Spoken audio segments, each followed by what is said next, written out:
Mornings with Brian. Moody Radio Cleveland. 103.3 at 6 to 9 a.m.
Mornings with Brian.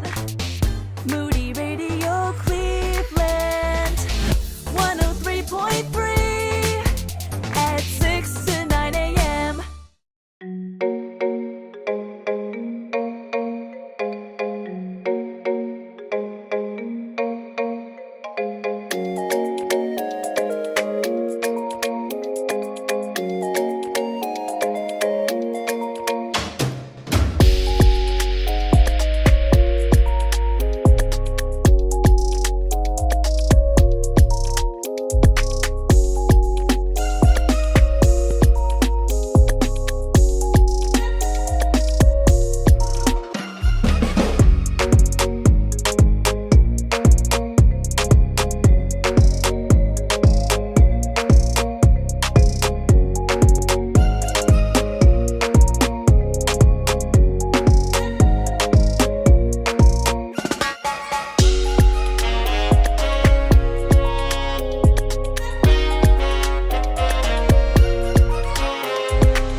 Serving Sandusky, Cuyahoga, and Ashtabula counties and beyond. This is Moody Radio Cleveland, WCRF Cleveland, WVMS Sandusky, WVML Millersburg, WVMN Newcastle, WVME Meadville, WVMU Ashtabula, or stream us anywhere with the Moody Radio app, other streaming services, and at moodyradio.org/Cleveland.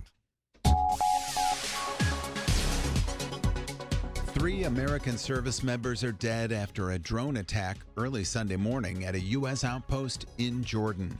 It's 6 o'clock. I'm Ron Eastwood, Moody Radio News. The U.S. Central Command has confirmed another 25 service members were injured near the Syrian border in northeast Jordan. It marks the first U.S. troops killed by enemy fire in the Middle East since the start of the Israel-Hamas war. More inspections are needed along State Route 8 after a fiery crash in Macedonia Saturday morning. The driver of a diesel tanker truck was killed when they lost control attempting to get from State Route 8 north to the I-271 north ramp. ODOT says it will be likely days before the ramps to both Route 8 and 271 can be fully reopened. And the new University Hospital Urgent Care Center is open in Streetsboro today. The new UH Urgent Care Streetsboro is right across the street from the old urgent care facility. I'll have sports and weather in just a moment. You don't have to put your life on hold to get your degree from Moody Bible Institute. Moody offers flexible online classes that feature a unique ministry-focused education. Study the Bible and theology anytime, anywhere. You'll benefit from the world-respected faculty and a connection with classmates from around the globe. Invest in your future and get your bachelor's or master's degree from Moody Online. Learn more at moody.edu/online. That's moody.edu/online. In sports, ESPN reports Ken Dorsey has agreed to become the Browns' next offensive coordinator. And the 49ers and Chiefs have punched their tickets to Super Bowl 58, which won't be played for another 2 weeks. Here's your Moody Radio Cleveland forecast. Cloudy with a slight chance of snow showers this morning. High temperatures in the mid-30s. And at last check, we had flurries being reported in Cleveland, 34 degrees. Light snow in Akron and Canton, 31 the temperature. And Lorraine, Elyria also reporting light snow and 33. It's time for your moron moment. Minorities will make up the majority of the United States population by 2050. That's according to data from the American Community Survey.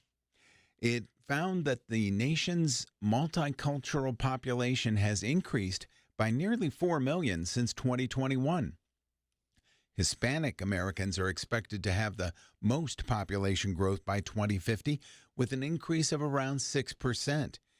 Meanwhile, white population will decrease by about 11%. And that's your Moron Moment. Moron. And you'll find that on our Facebook and Instagram. It is 6:03 with Moody Radio News. I'm Ron Eastwood.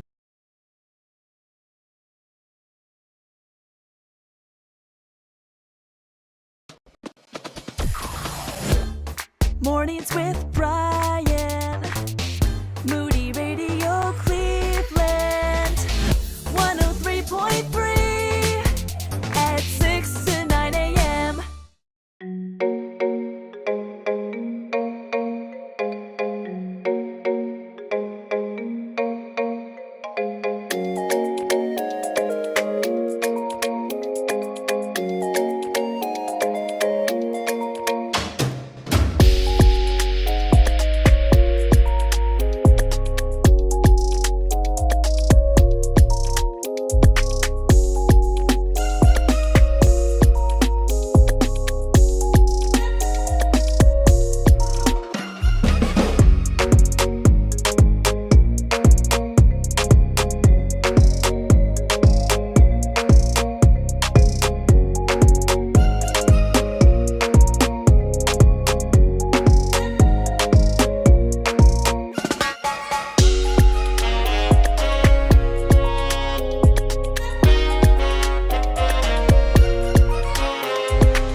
Natalie Grant at 6:07, WCRF, Mornings with Brian.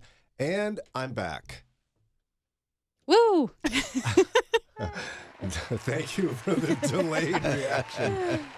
And you guys didn't say anything about where I was, right? No. No. Okay, thanks for that. We were good children. Children? I don't know. Well, I mean, you two are. Paw, nice job, buddy. We knew you could hold it together. Yeah. But before we do any of that, just a special thanks to all three of you for the extra weight you carried around. I heard it was fantastic. People loved you. No surprise. Right. And I bragged about you all like crazy to my friends from Moody Radio who traveled with me. So when you meet them, no pressure, but you better be awesome because I talked you up like crazy. Great. Gee, thanks. But okay, so the short version of where I went is India.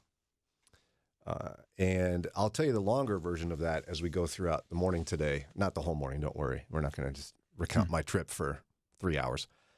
But our friends at India Partners, you've been hearing spots from them for months now, where you hear little commercials for India Partners. They've been talking about rescuing people from the red light districts of Mumbai for a long time. Oh, yeah. And they've been doing this for years with partner ministries. And they decided that since we're going to be doing a campaign with them in the spring, that it might make the most sense to take some Moody Radio hosts who are going to talk about it and actually take them to Mumbai to see some of the red light districts where they're doing ministry work. And so I was asked to go, and I went along with somebody from India Partners and then 3 other hosts around the country. So Shauna from Grand Rapids, Michigan, Dawn from Nashville, and Tabi from Chattanooga, Moody radio stations there. So it was me and the ladies. I do pretty well with the ladies, right? I hang out with you guys. Yeah. Just hanging out doesn't mean doing really well. You are the ladies' man. I mean, he's got a wife, so. Well, Ron, thank you for your encouragement there. But it took 30 hours to get there one way. So we spent 30 hours getting there. I left on Monday last week, and then we got there. It's 10 and a half hours ahead in time. Mm. So, like, when did I get there? I don't know. And I had, like, when I was looking at the itinerary, I had thought we were going to be there for only 2 days. Mm-hmm. And it was the end of the first night. We were stuck in traffic in Mumbai, and I was like, "So what time are we leaving tomorrow?" And the guy was like, "We're not. We're leaving. We're leaving the day after." What? Oh, 3 days. So we spent 3 days on the ground in Mumbai, and then the rest of the time in airplanes. And I got back on Saturday night. And so I'm still a little bit, on Saturday night I slept 14 hours because I didn't really sleep at all the rest of the week. And then last night I slept like 4. So what are you going to do? It was almost an indescribable experience because at the end of the day, we got to see firsthand something I never thought I'd see in my whole life. You hear about human trafficking overseas, and what Americans don't do is travel to places where that happens, unless they're wicked, horrible people that go to like be customers there. Okay, Right. and if you went to a place that had it, and you're an American tourist, you wouldn't go to the places where it is. Mm-hmm. But that's where we spent almost our entire time, which was truly overwhelming. So let me, I can't totally explain and help people understand how human trafficking works in India if I don't give you a little bit of like geography and basic information about India. Right. So it's hard to comprehend, but India itself has a population of 1.4 billion people. Mm. We have about 375 million. They have 1.4 billion people there. There's only 7 billion on the planet. Right? Isn't that wild? Now, a key to understanding how human trafficking works in India is that there's about 121 languages in India alone. Everybody I met spoke at least 2 languages. Most spoke 3 or 4. One woman I met spoke like 5 or 6 languages. And the population of Mumbai, which used to be called Bombay when the British controlled India, the population of Greater Mumbai is about 21.6 million people just in that city. And the traffic alone was unlike anything I've ever seen because there's lanes, but those are simply suggestions that no one follows. People use their horns for various reasons. Like here, you use your horn if you're really, like you don't want to use your horn in Ohio. You're going to like offend somebody. Right. Yeah. There, it's like beep, beep, beep, beep, beep. And people are like cutting each other off. And it's so freaky. And so you have to understand that because here's how human trafficking works, all right? So women in poor villages across India are often illiterate, okay? And they end up being promised work somewhere in a big city. Or they decide, you know what, I need to get out of here. There's not much work here. I'm living in extreme poverty in a village. I'm going to go to the big city and get a job, okay? So, but they're often promised work. They arrive in the city, and keep in mind, they can't speak or read the language in the city they're in. Okay. And they certainly can't read or write they're not literate in their own language. So someone tells them, come on, follow me. I'll get you some work. They go. They arrive. They're in a place they'd never been before, a giant city of Mumbai. They don't speak the language. They don't read the language. They don't know anyone. They have no money. They have no marketable skills or training. And they end up suddenly realizing the reason they were promised to go there was not for a job, but for sex trafficking. Yeah. And, nobody likes the word pimp, but it's a thing that happens there, okay? So the person that promised them a job ends up being their pimp. And they tell them that they have to work off their debt of getting them to the city, like their travel expenses and all that, but they never tell them how much it is. Right. And they essentially never pay off their debts. And so they end up here, here. I don't even know where I am right now. They end up in Mumbai in a red light district. Right. And we were told that some of the women have as many as 10 to 12 customers per day. And they often end up, here's the part that I took a long time to understand. They often end up with partners as well, like domestic partners. And these are men who probably are married and have a family somewhere else in the city. And they come in during the day and they offer emotional support and dysfunctional emotional support to the women, right? But they also abuse them physically, sexually, emotionally, and they participate in the selling of the women. And so suddenly what these women have in the red light districts is they have a pimp and a partner who are taking their money and abusing them. And they end up with kids. And so when you enter a red light district in Mumbai, there's random men walking around. And I'm not kidding when it's a walking street. It's not wide enough for cars to be in. It's a walking street lined with women sitting in plastic chairs next to their house, which is, maybe the size of a bathroom. And the doors that are open or the curtains that are open reveal simply a bed. And maybe like a kitchen, but it's basically a tiny little stove in the corner that they can cook on. And their kids roam the streets. And so the kids there are extremely vulnerable to human trafficking. Yeah. And so you might want to be like, I was kind of observing this and soaking it in, asking some questions and just kind of going, well, why don't you just get out of here, just run for it. Anything's better than this, right? Because they're not like chained to a chair or anything, right? Okay. Well, this is where I think understanding Hinduism is really important. So in India, 79% of the population is Hindu. 14% is Muslim, and only 2.3% is Christian. And you have to understand, you guys ever heard of the caste system in India? Yeah.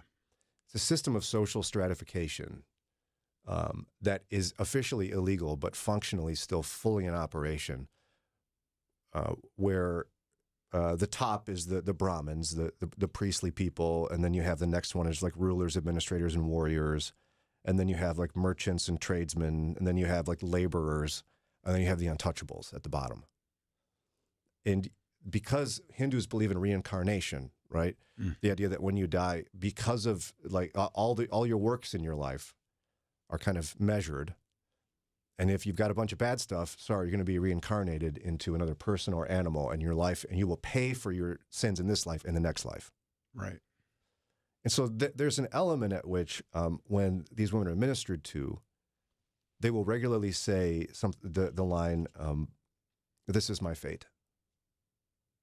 This is my fate." So they're miserable. They hate it. It's a terrible existence they despise. But there's a measure at which they're resigned to it because they believe spiritually that it's kind of what They're paying for it. They're being punished. Yeah, they deserve it. That's a horrible way to think of it, but they just kind of go, "This is what I have." And so it's this. You see how complex it is? Yeah. So you're, and whenever we would meet one of the women with the ministry that we were with, again, the parent ministry is India Partners. They would ask these women where they're from.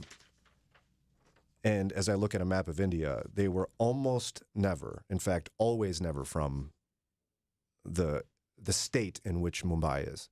They're from far away places and did not speak the language or read or anything or have any marketable skills. So they're trapped. That's the basics of it. I'm going to share some more reflections about my experience here as thanks for all your prayers. As I got back from my missions trip to India just a couple of days ago, we'll continue chatting about it in just. There is a God, and it's possible to have an intimate relationship with Him. One of the best ways to get to know God intimately is through understanding who He is, what He's like, and how He operates. Becoming familiar with the attributes of God and understanding the various names that God calls Himself throughout Scripture can be very helpful. Moody Radio is providing a free list of resources at moodyradio.org/resources. moodyradio.org/resources. If you want your children or grandchildren to know the Bible, realign your family around God's truth. Starting now, the Today in the Word devotional will provide you with a free family Bible study lesson every month. Created by students at the Moody Bible Institute, these learning activities help children better understand God's Word. This month's study of Genesis helps your children understand what happened in the beginning. Download your free family study right now at todayintheword.com. If you've wondered what it was like for the Apostle Paul when he traveled throughout the Mediterranean during his missionary journeys, listen. Moody Radio is giving you and a friend the chance to win an 11-day tour of key biblical sites around the Mediterranean Sea. You'll sail away September 11 to 24. The words and stories of the New Testament will come alive like never before. Learn more and enter to win at moodyradio.org/sailaway. moodyradio.org/sailaway. Bon voyage. Keeping your eyes on Jesus in a changing culture can be difficult. Let us help. It's Mornings with Brian on Moody Radio Cleveland. 6:19. Hey, men, don't forget to get your tickets to the Walkworthy Men's Conference coming up at Canton Baptist Temple on Saturday, March 2nd, featuring Dr. Mark Jobe, Dr. Nick Gatsky, and Dr. James Ford. It's going to be fantastic. Just text the word WALK to 440-546-2255. WALK to 440-546-2255. I'm grateful to be back if you're just tuning in. Last week, I went on a missions trip with our friends at India Partners and a couple of other Moody Radio hosts around the country to Mumbai, India. And I still don't quite know what day it is because it's 10 and a half hours ahead. And the trip was quick. We're only there for 3 days. But what they did was they showed us their work ministering to women and children in the red light districts of Mumbai. And I feel like red light districts is pretty well known what that means, although one of the guys from India Partners said he's encountered some younger people that aren't aware of it. So just so you're aware, it's forced prostitution. Well, it's prostitution. It's a street on which someone can get prostitution. But in this case, it's compelled. It's human trafficking. No one's there because they want to be. They've been tricked, captured, and sent from faraway places across the country into these areas. If you're just tuning in, you miss some of the difficulties of explaining why and how they're there. But for the sake of continuing the conversation, I got to say this ministry is one of the most incredible things I've ever seen in my entire life, what these followers of Jesus are doing. Remember, it's a very small percentage of Indian population is Christian. And these folks are being Jesus to the most vulnerable, most abused people I've ever met in my whole life. The first red light district we went to, we took a cab the first morning. We get out, and the smell was overwhelming. And as they walked us down the streets, all of us wore masks because this was one of the filthiest places I've ever seen. Open sewers. Did anyone else wear masks, or the locals? Locals did not wear masks. So you kind of stood out in that regard. Yeah, but they encouraged us to wear them. In fact, even some of the workers who are Indian and live in India wore masks as well. Garbage everywhere.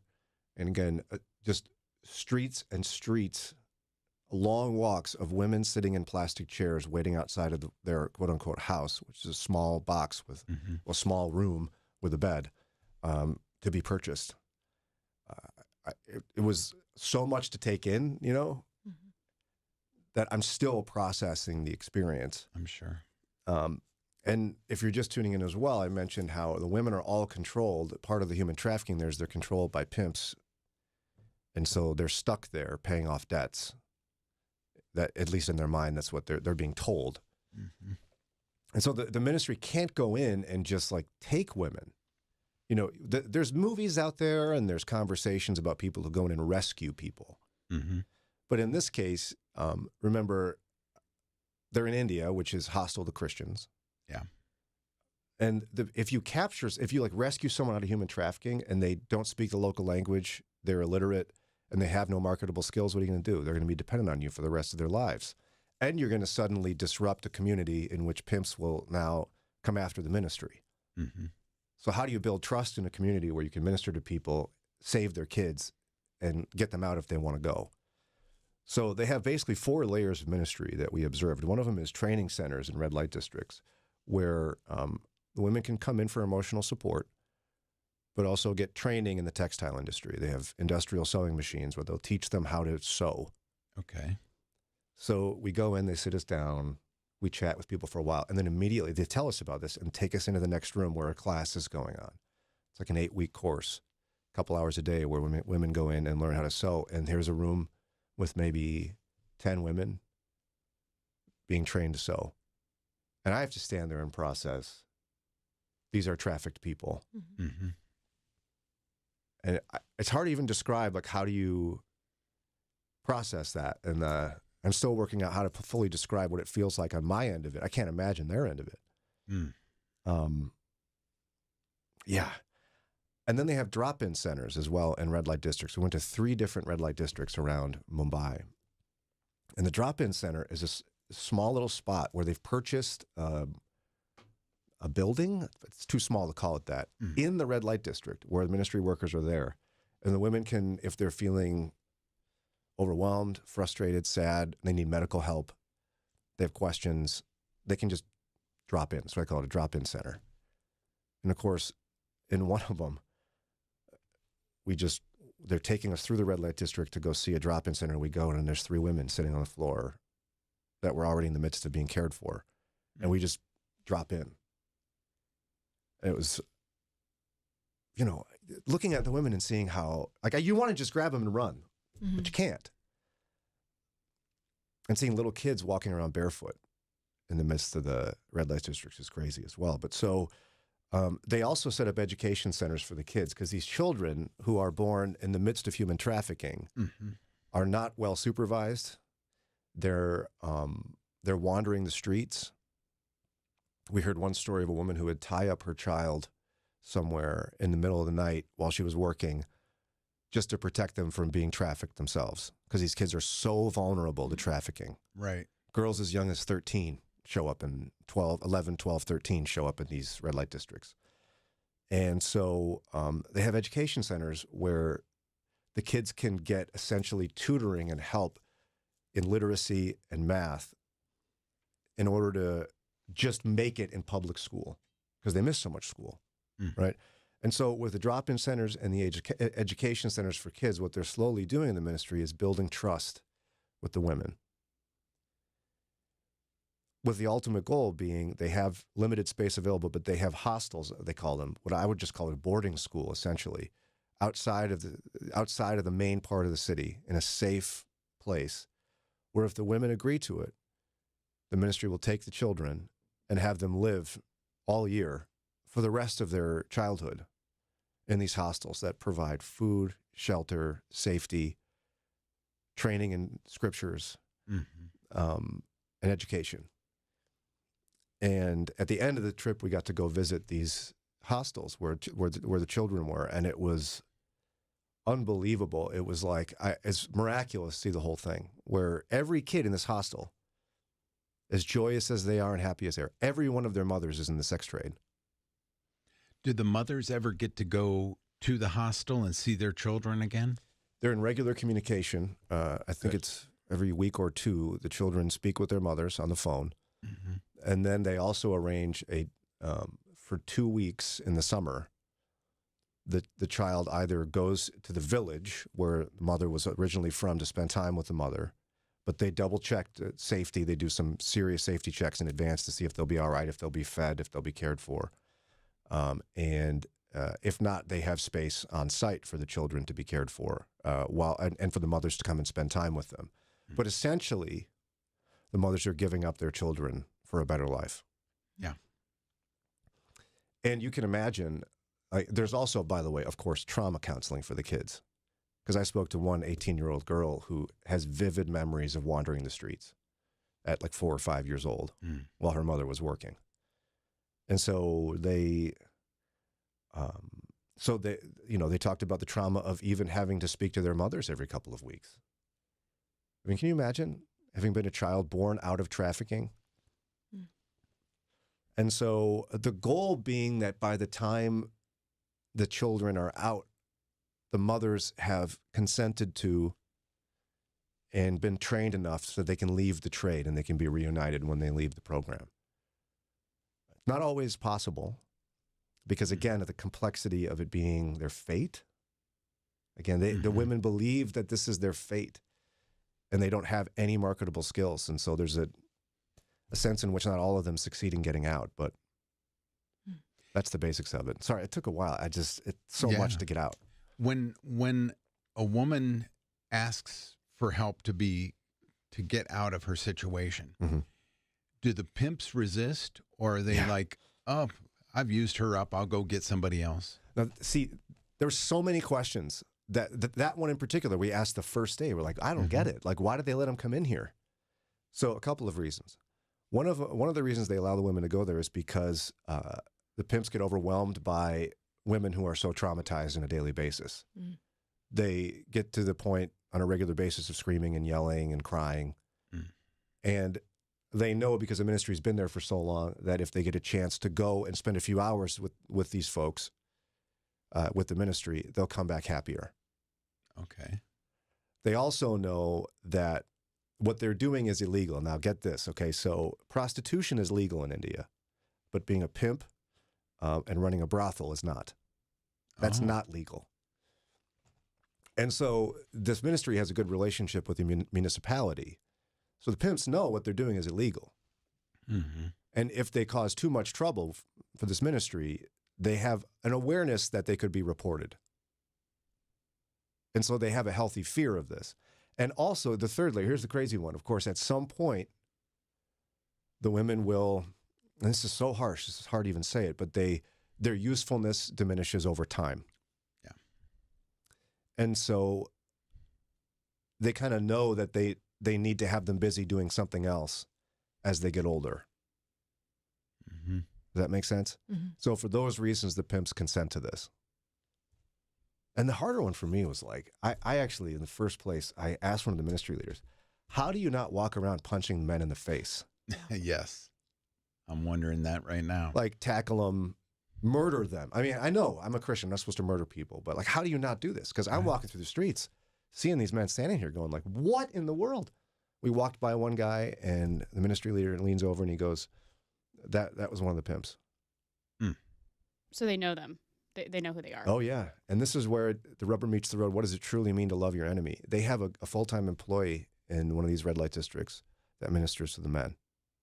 Because you can't break the cycle of abuse and violence if you don't train these men that what they're doing is wrong. Mm-hmm. And if you don't see them as made in God's image.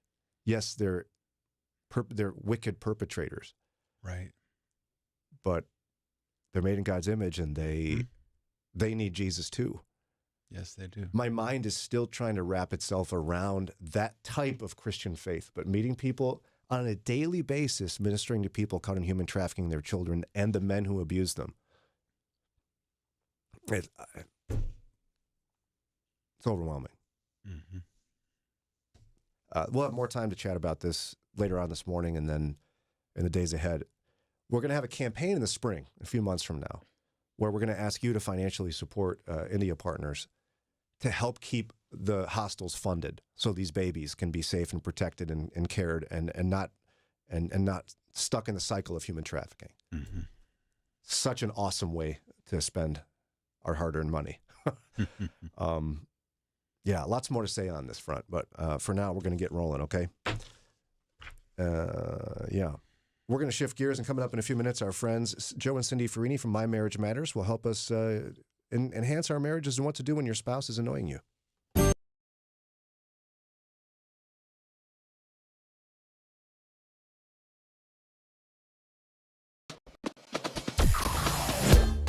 Mornings with Brian. Moody Radio Cleveland. 103.3 at 6 to 9 a.m.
6:39 WCRF. I'm back.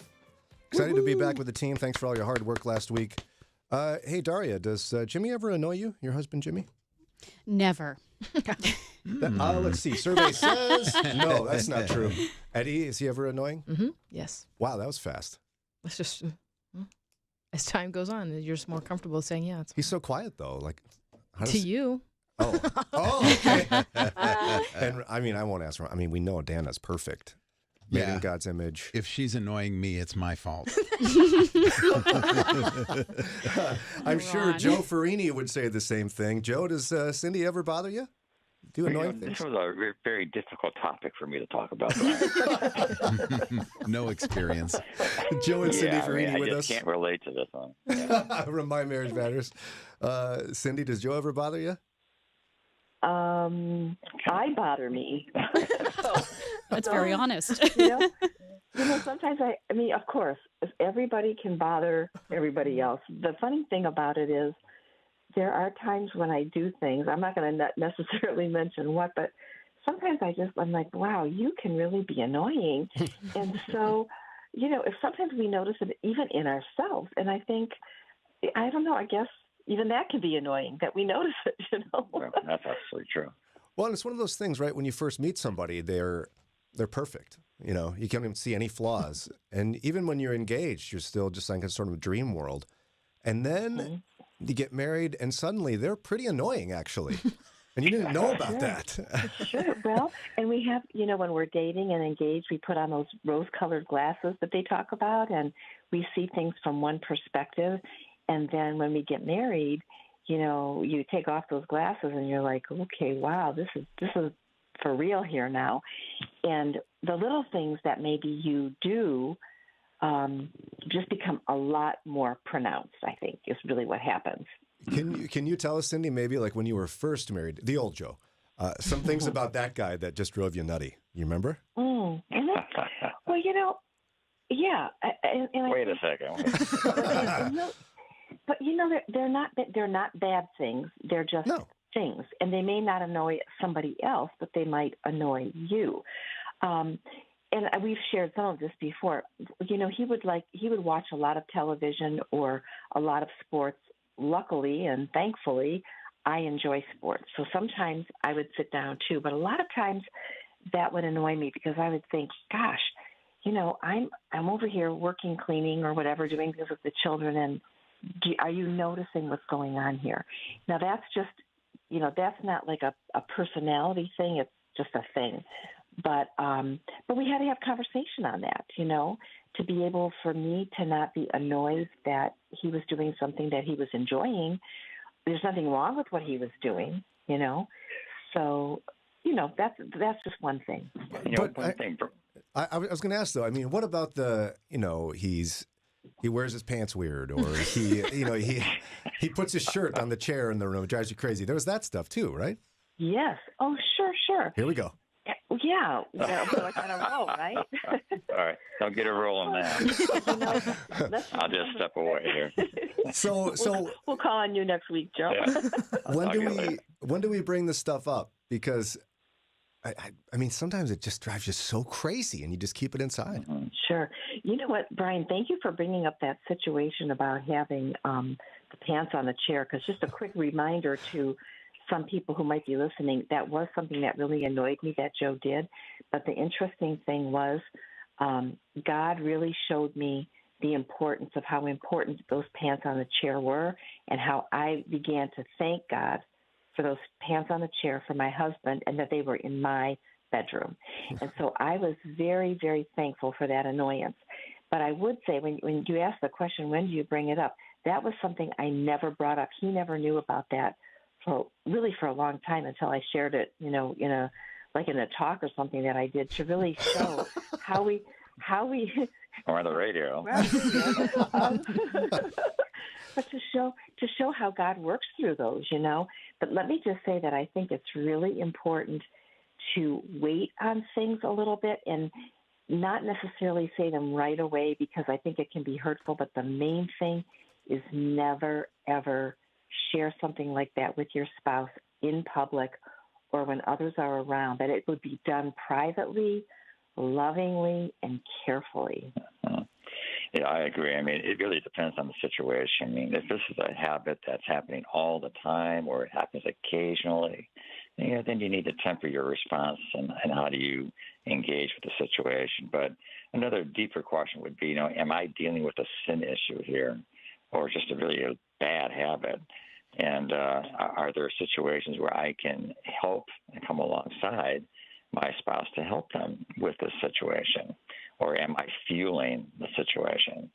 And so I think it requires both of us engaging in this topic and being very, straight up with each other and just making sure that they know that at this point in time you're being pretty annoying, and I want to know if I can be of any help in correcting the problem. Yeah, it hits close to home that Joe was putting his pants on the chair. Like for me, objects in the bedroom are where I put things, like anything. In fact, things are never put away. It drives my wife nuts. Dear. If you went into our bedroom, you could see which half is hers and which half is mine just by the things piled. Sure. So I'm sure she loves that if she's listening. It's 6:45 coming up on a quick break here. When we come back, we'll continue chatting with Joe and Cindy Ferrini with My Marriage Matters. They were also part of the Family Life Weekend to Remember Marriage Getaway for 20 years. We'll keep talking about what we should do if our spouse continues doing things that drive us a bit nutty. Moody Radio is on the air thanks to supportive listeners and Hawkins Sales. They've been serving the electrical industry nationwide for over 30 years. More information about Hawkins Sales is at hawkinssales.com. Attention all high school students and parents. We invite you to visit Moody's campus in the heart of downtown Chicago, in person or virtually. Experience life as a Moody student by scheduling an individual visit to campus with your family. We are excited to welcome you to learn more about whether Moody is right for you and your student. Meet with an admissions counselor and sit in on class in person or through Zoom. Schedule your campus visit today at moody.edu/experience Moody. This is David Harms with the ministry India Partners, and I have walked through the red light districts of Mumbai, India numerous times, and trust me, it is dark. Young girls have no joy in their eyes because they feel they have no future, and they'll be stuck in the trade for the rest of their lives. But once they get into a safe house run by India Partners, well, just listen.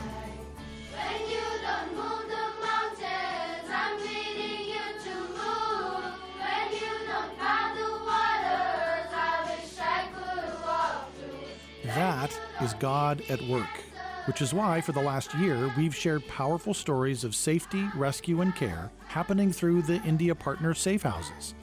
These girls are safe from harm, well cared for, and introduced to the transforming and healing love of Jesus. Learn more about the power of rescue and care in a safe house at indiapartners.org/Moody. Helping you take the next step in your walk with Jesus. It's Mornings with Brian on Moody Radio, Cleveland. 647 WCRF with us, Joe and Cindy Ferrini from My Marriage Matters. Quick reminder, though, the Walkworthy Men's Conference is coming up. Text WALK to 440-546-2255. It's coming up Saturday, March 2nd at Canton Baptist Temple. Would love to see you there, guys. And ladies, buy a ticket for your guy, because at least while he's gone, you won't be annoyed by those things he does on Saturdays. Which is kind of what we're talking about today with our friends Joe and Cindy. How do you bring it up when your spouse, like, for example, if Lauren is really annoying her husband, Eddie? I always am. And she's a little scary. Like, how do you bring it up to stop that? I'm not scary to him. That's true. That is a good point. And if you have a loving relationship, you should not be afraid to bring it up. You should be able to bring it up. But again, one of the things that I really appreciated when we were first married is there were things that Joe, if I said something that maybe wasn't kind outside of our home or something, or did something annoying, doesn't make a difference what it was. He didn't just say something right at the moment in front of other people. And sometimes he wouldn't even say anything that day. He might just give it a little bit of time and bring it up another time when the time was right, and when he could do it in a loving way and not be like ticked off because of something that he didn't like, that it was done in a good, timely manner. And I think it's really important. There's kind of a patience factor there of waiting until you have the right thing. But that's evidence of the Spirit-filled life right there. Right. But I want to just back it up just a tad bit here, Brian, and say that when do you bring this up, these annoying habits? I would say before you get married, if that opportunity is there. And I remember, talking to scores and scores of pre-married couples, and I would say a very simple fact that, if there are things right now that you already find annoying about your future spouse, you better tell them, because they only get worse with time. And you can almost see their eyes start rolling, and they're scratching their heads and thinking, oh, my God, things are going to get worse here. But, that if you can do that up front, that is really the best thing to do, the best time to do is direct confrontation after repeated requests for correction, and or stopping that thing that's bothering you so much. And if they cannot do it, that should be a huge red flag waving in your head right now as a pre-married couple.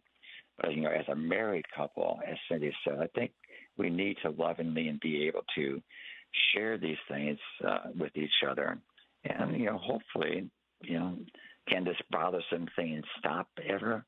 I sure hope so. But you do have to ask the question, can I help you with the situation? It's just something that's going on in your life. But if there's just some annoying habits that, like they're always clearing their throats like every 3 seconds or something like that. I just did. Like Cindy's doing right now. Whoa, Joe. So annoying. I don't think you meant to bring that up, but you did. Right in front of everybody. Yeah. I don't know if he'll remember this, but when we were dating, I had this habit of, first of all, Joe, for anyone who doesn't know, Joe was, in his former life, was a dentist. Yeah, he's a now long time retired. ago. Yeah. But I remember we were driving in the car, and he very kindly asked me, he said, do you know that in a restful position, you put your face in an underbite, your mouth, your jaw, so that my top teeth were like, my bottom teeth were out. So I had an underbite, like I looked like I had an underbite. I never knew I did that. And it changes your facial appearance, how you look. And so I just thanked him. I said, thank you. I'll pay attention to not doing that. Would you please tell me when you see me do it so that I'm aware of it? Right. I don't think I do it anymore. No, you're much better at it, but it would really drive me crazy to see my wife in an underbite when I knew she didn't have a class 3 division bite there. So, I said, yeah. So, stop it. Yeah, so that's like a simple little thing. And that was helpful to me, So sometimes these things that we want to bring up can also be helpful.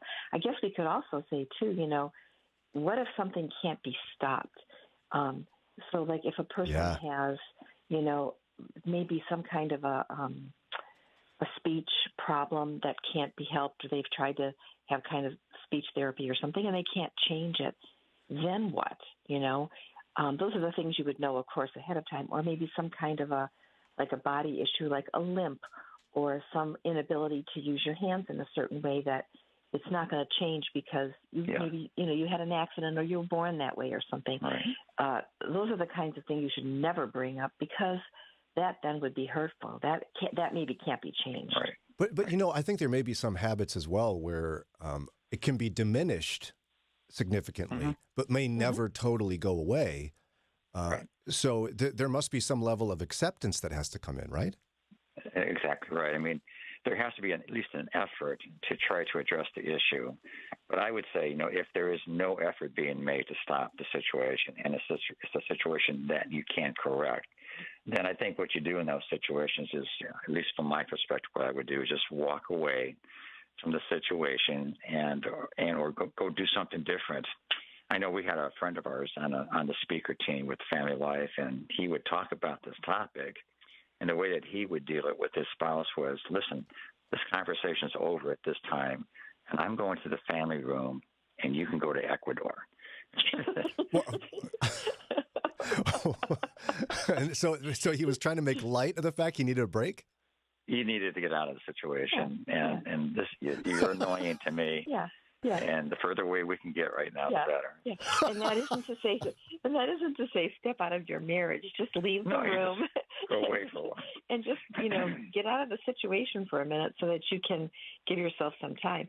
I remember one time going out with another couple, and I could not believe the poor manners that the husband had. And I thought to myself, has this wife never shared with him his poor table manners? And I'll just tell you that the job that he had, I don't know how he had it, because I'm sure he had to have meals with many business partners. And I didn't understand it, and it wasn't something that couldn't be changed, it was something that could be. So I think it's really important, as the person that's being told that they have an issue, that we take a minute and consider it. Yes, it might sting a little bit, oh, I don't like how that felt, but listen to what your spouse says, and don't retaliate. Just listen for a little bit and let them explain to you, what that looks like or what it sounds like, and not just for your own marriage, but even amongst friends. Yeah. And I really think too, if we are the one who is being asked to not do something, and we just continue to do it because we don't care, I think we're really being selfish and then rude and probably nasty too. All right. Well, and if I can jump in as well, I learned from my wife as well that clarity is necessary. Like hints don't work. I had a problem when we were first married where I kind of treated her like one of the guys. And Lauren's already upset with me. yeah, you don't do that. Yeah, I would kind of rib her and hassle her. Like, Ron, we do this as men. We just give each other a hard time and all that. And at one point, I remember where we were when we were driving to our house in Chicago. I remember exactly where we were when she said, Brian, when you talk to me like that, it hurts my feelings. You tell him, Sarah. You get him. Yeah. I mean, I was like, they took that for me to go, I understand. It stung for a minute, but I was like, oh, wait, she's not one of the guys. I can't do that anymore. Yeah, Sarah's the best. Exactly. That's good. That's very good. Great. And, we have to realize that some of those things can just be like our quirks. We all have quirks. Me? But no. Everybody but you, Brian. Okay, everybody but you. But when we are told, then we can start to see like, oh, my goodness, that is annoying, hurtful, whatever. And good for you, Brian, that you took notice of it. And I'm just out of curiosity, did it take a little bit of time? Did you catch yourself the first time, or did it take a little bit of time? It took a little bit of time, but her specificity and clarity was shocking enough that I took a pretty steep turn, as hard as I could, at least. Yeah, well, that was very good. Yeah, I think that's helpful. Thank you. I think that's helpful. Yeah, good job. Yeah, Brian. well, and if you want to know about my quirks, ask your daughter. Their daughter Kathleen worked with me for a number of years on the show. I already know him, Brian. Oh boy, poor Kathleen. She had to start looking at me and go, Brian, no. She'd clap sometimes. No, Brian, no. A dog. I needed clarity, you guys. I needed it. So anyway, yeah. That's funny. That's great. Well, and in a working relationship or even in friendships, I think it's important to tell people things too. I remember when we were taking our high school pictures, and we all got our, all of the proofs and everything. And I had a couple pictures that were, just like, oh my gosh, I can't believe, look at that ugly picture. And my best friend said to me, Cindy, that look on your face there is like kind of what you look like when you're just listening to somebody. Oh, great. And the kind of like but you know what? How nice of her to tell me. I don't even feel like that stung, because she didn't tell me. She didn't point at it and laugh and go, look how stupid you look in that picture. She just said, that is like what you look like. And my mouth was just a little bit open, but it looked just kind of dumb, And I was so thankful that she said that. And you know what's funny? When we're speaking, and especially if it's in a small group, you can see people's restful faces. And if you think about your own self, catch yourself in a restful face, because it can look really funny, So, yeah, you just want to make sure that even those silly little things that can be annoying, if you can change them. Yeah, no, I mean, I've had a conversation off the air about this with both Daria and Lauren, because the three of us look crabby or angry when we're just resting and listening. And it's an effort. I occasionally look at myself in the camera for our live stream and kind of go, smile a little bit. A lot. I look at myself a lot, okay? And I'm like, pretend like you're having fun with the Ferrinis. Because you are, but it doesn't look like it on your face, you know? Oh, boy. Well, and you're doing your job, and you're serious, and I know what you're doing because I've done it a little bit when you've asked me to help. Yeah. And you're looking at monitors. You're seeing what time it is. You're doing a lot of things. So there's a reason for that. But that you catch yourself so that people Don't who look are at me watching, like that, Brian. yeah. So you catch yourself. You find it. You're doing it, and then you change. You know, that's the beauty of relationships, of people helping you along life's way.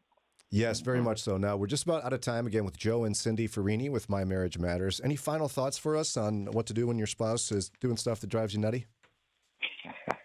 Oh, what do you say, Joe? Well, golly, let's just wrap it up right here, and we can move forward. It's just pay attention, listen, and do your best, because you want good harmony in your marriage. You know, Brian, if I could say something here, I mean, the story you've been telling about your trip to India, I mean, it almost brought me to tears hearing some of those stories, and it was just so sobering. And I'm thinking every married couple that's out there listening to these stories should grab each other's hand and just say, "I love you," and just hug each other, because there's a lot of sadness in this world that we just don't see. Yeah. And you know, I just think that would be just a time for married couples just to kind of lay aside any issues and just say, "I love you." Yeah, well said. Thank you for that, Joe. It because it kind of puts things in perspective, you know, and it makes it makes the reality that your spouse does drive you crazy sometimes. But when you can get a wider perspective of the world and how it works, maybe it's a little bit easier to accept those critiques and give them gently. You know, it's a good point. Yes, I do think so. Thank you, Brian and Joe. Again, Joe and Cindy Ferrini are with My Marriage Matters, a regular conversation we have here on the show. And also, of course, they were with Family Life's Weekend to Remember for many years, over 20 years. If folks want to connect with you and learn more about this, how can they do that? Either joeferrini.com, cindyferrini.com, or My Marriage Matters on Facebook. Wonderful. Thanks to you both. Really appreciate it. We appreciate you. Thank you. All right. It's just about news time here. Lauren, anything you're thinking of you're going to talk to Eddie about yet? No. You sure? No, he takes care of our children from 3 a.m. to 9, so I got to pick my battles. You know? Well said. Okay. Coming up here in just a minute, our friend Dr. Valencia Wiggins will join us. She's from Moody Bible Institute, where she's a professor in the counseling department. And she wants to talk a bit about how to navigate job loss and grieving a job loss. If it's not you listening who's experienced that recently, somebody you know probably has. And something for us all to talk about. We'll get to it in a few minutes. On Moody Radio Cleveland, WCRF Cleveland, WVMS Sandusky, WVML Millersburg, WVMN Newcastle, WVME Meadville, WVMU Ashtabula, and everywhere with the Moody Radio app or at moodyradio.org/Cleveland. The office of Israeli Prime Minister Benjamin Netanyahu is calling a weekend summit meeting constructive. It's 7:02. I'm Ron Eastwood, Moody Radio News. CIA Chief William Burns met with Israeli officials along with representatives from Egypt and Qatar. The New York Times reported a written draft agreement being considered calls for the release of more than 100 hostages in exchange for a 2-month ceasefire in Gaza. The battle against tobacco rages on in Ohio. Now the city of Columbus, with the help of Cleveland and Cincinnati, is filing a suit against the city for a new law banning cities from regulating tobacco sales. Some tobacco businesses in the state have already said they would lawyer up if city councils passed bans on certain tobaccos and tobacco products. Akron police will soon begin wearing name tags again. The controversial policy, which allowed officers to remove their name tags, began after Jayland Walker was shot and killed by officers back in June of 2022. Mayor Shamus Malik says officers must begin wearing their name tags again by March 1st. I'll be right back with sports and weather. Memorizing scripture. You have the desire, but it just seems too difficult to do, right? Well, in Glenna Marshall's latest book, Memorizing Scripture, you'll learn the basics, blessings, and benefits of meditating on God's Word. She'll help you incorporate Scripture memory into your busy daily life so you can be prepared with what you need to share the gospel, to fight sin, and to encourage others. Get your copy of Memorizing Scripture at moodybooks.org. moodybooks.org. In sports, ESPN reports that Ken Dorsey has agreed to become the Browns' next offensive coordinator. You may remember the name as he was a backup quarterback for us back around 2006. The 49ers and Chiefs have punched their tickets to Super Bowl 58. That won't be played for another 2 weeks, but for some of you, you can rejoice because that'll be the end of at least fall football season. Here's your Moody Radio Cleveland forecast. Cloudy with a slight chance of snow showers this morning.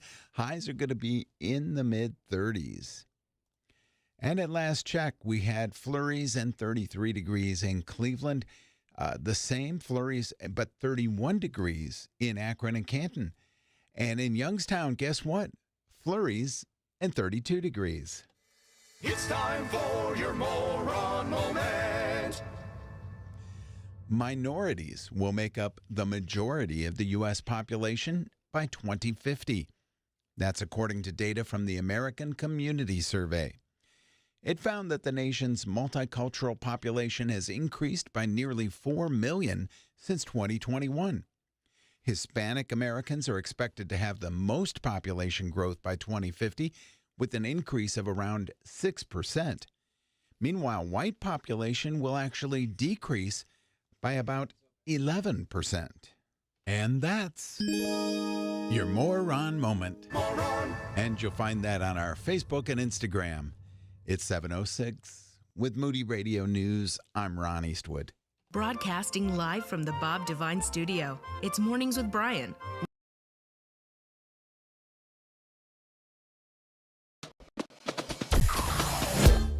Mornings with Brian. Moody Radio Cleveland. 103.3 at 6 to 9 a.m.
WCRF Mornings with Brian. It's good to be back. If you want to hear more about my trip, I went on a missions trip with my colleagues, some of them from Moody Radio, to Mumbai, India last week. It was a very quick trip. We left Monday, got back Saturday, and it's 30 hours one way.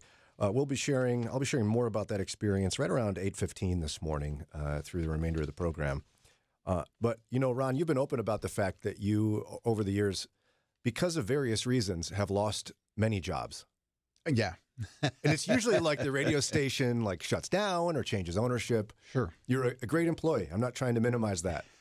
But you've been through this. Yes, I have a number of times. And it's difficult. Yeah, especially if you really like the job and, they change the format of the station and sweep out all the announcers to bring in a new batch. You go through a period of grieving and, feeling loss about that job. And with us now to chat a bit about that is Dr. Valencia Wiggins. She's an associate professor, clinical training director at Moody Seminary for the Master's Clinical Health Program at Moody Seminary. Welcome back, Dr. Wiggins. Good morning, Brian. How are you? And Ron and Lauren and everyone. Yeah, we're doing great. And hello to your mother, who I know regularly listens here locally. So hope she's doing well. Listening. So you've been thinking about this recently. What has your mind on this? Do you have clients going through job loss or what?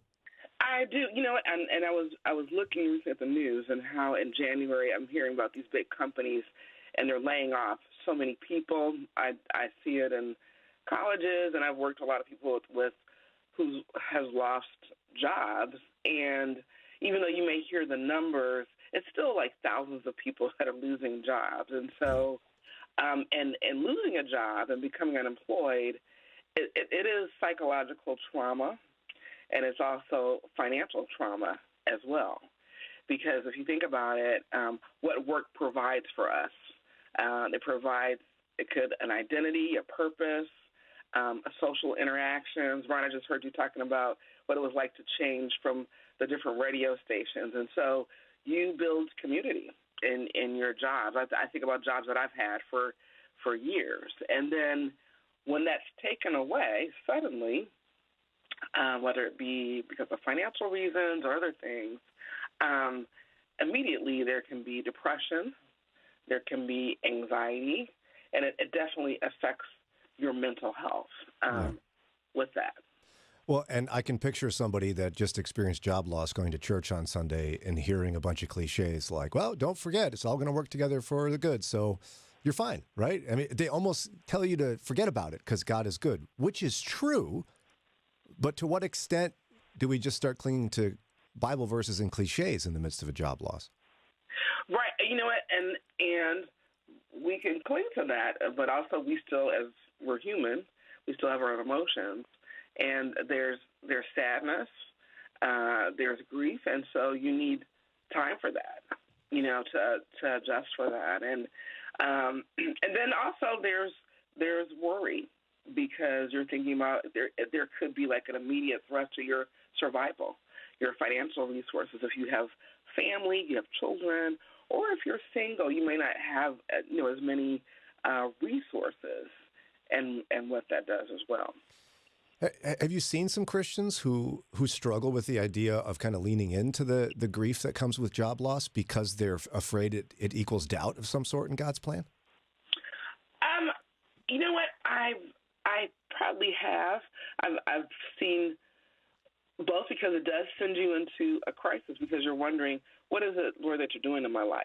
Yeah. I was just reading this morning a little bit about Ecclesiastes. It's talking about labor and toil and what's meaningless and so where do we put the things that are important and what does that mean? I also think about too learning how to hold these jobs with open hands. Yeah. Because anything could change at any moment. And I always think about how do you cope ahead? How do you prepare for maybe something like a job loss and the grief of that? That's so good, too, because so often we almost begin to define ourselves in American culture by what we do. And so what does that look like to kind of prepare in advance for the idea that you might lose your job? Well, one thing I think is I think it's always important to pay attention to your job and what might be going on financially, also what might be going on structurally, and not that you're always looking for doom and gloom, but we can get comfortable, but being prepared where you might be moved. God may call you to something else, and so I think it's important to prepare, even financially, if we're able to support, having support even outside in your family, your church, your small group, having that support in place is important too, because when these things happen, who's going to walk alongside with you, and that's going to help you through the season. Mm-hmm. With us now at 7:15 on Mornings with Brian on WCRF is Dr. Valencia Wiggins. She's an associate professor and clinical training director at Moody Theological Seminary in their Master's in Clinical Mental Health program. Maybe you're going through job loss right now and you have a question. You can always text those in. We'd be happy to pass them along here during the conversation with Dr. Wiggins, 440-546-2255. When we come back from this break, we'll continue talking with her about how to, as a follower of Jesus, navigate the grief and sadness and confusion that comes along with job loss. It's true. Difficult times have a way of focusing us. We have to think about what matters most when it comes to our spending, our health care. This is why so many people are joining Medi-Share right now. Medi-Share is a trusted way to save up to 50% on your monthly health care costs. More than 400,000 people have already made the switch. It's pretty obvious why, too, especially now during this challenging season with healthcare costs and out-of-pocket expenses going up. Medi-Share can save you a lot of money. The typical family saves $500 a month. Medi-Share works, too. It's been around for 30 years. Members have shared more than $5 billion of each other's bills. There are different options to choose from to fit your budget. I'll give you the number here in a second, and if you call, you can get a price within 2 minutes. Maybe now is the perfect time to make the switch and start saving. Here you go. Call 877-58-BIBLE. That's 877-58-BIBLE. 877-58-BIBLE. Moody Radio is on the air thanks to support of listeners and Hawkins Sales. They've been serving the electrical industry nationwide for over 30 years. More information about Hawkins Sales is at hawkinssales.com. Bringing Northeast Ohio and Western Pennsylvania closer to Christ, one conversation at a time. It's Mornings with Brian on Moody Radio, Cleveland.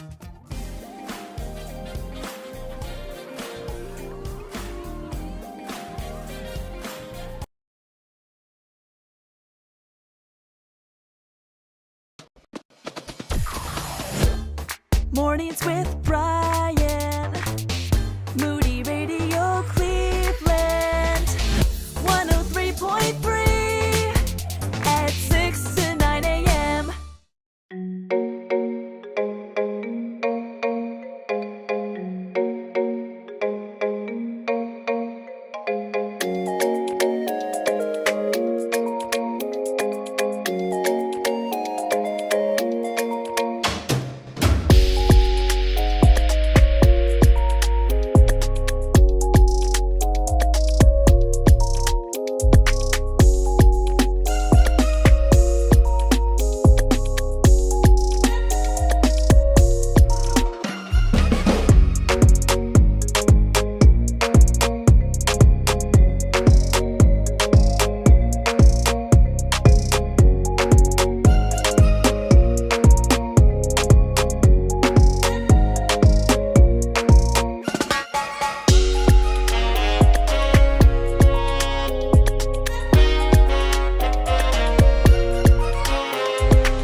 WCRF, Mornings with Brian. If you're just tuning in, we've been having a conversation with Dr. Valencia Wiggins, Associate Professor at Moody Bible Institute in the seminary at Moody in their clinical mental health program. We've been chatting about job loss and like effectively grieving a job loss. Now, if someone's listening now and has recently lost a job and they're really leaning, like they're feeling the grief and the sadness, how do you, like in a healthy way, like lean into that and feel it? One thing I would do after you've lost the job is when a job loss happens, you immediately might be angry, upset, and you could forget maybe all the years or things that you have had at that job.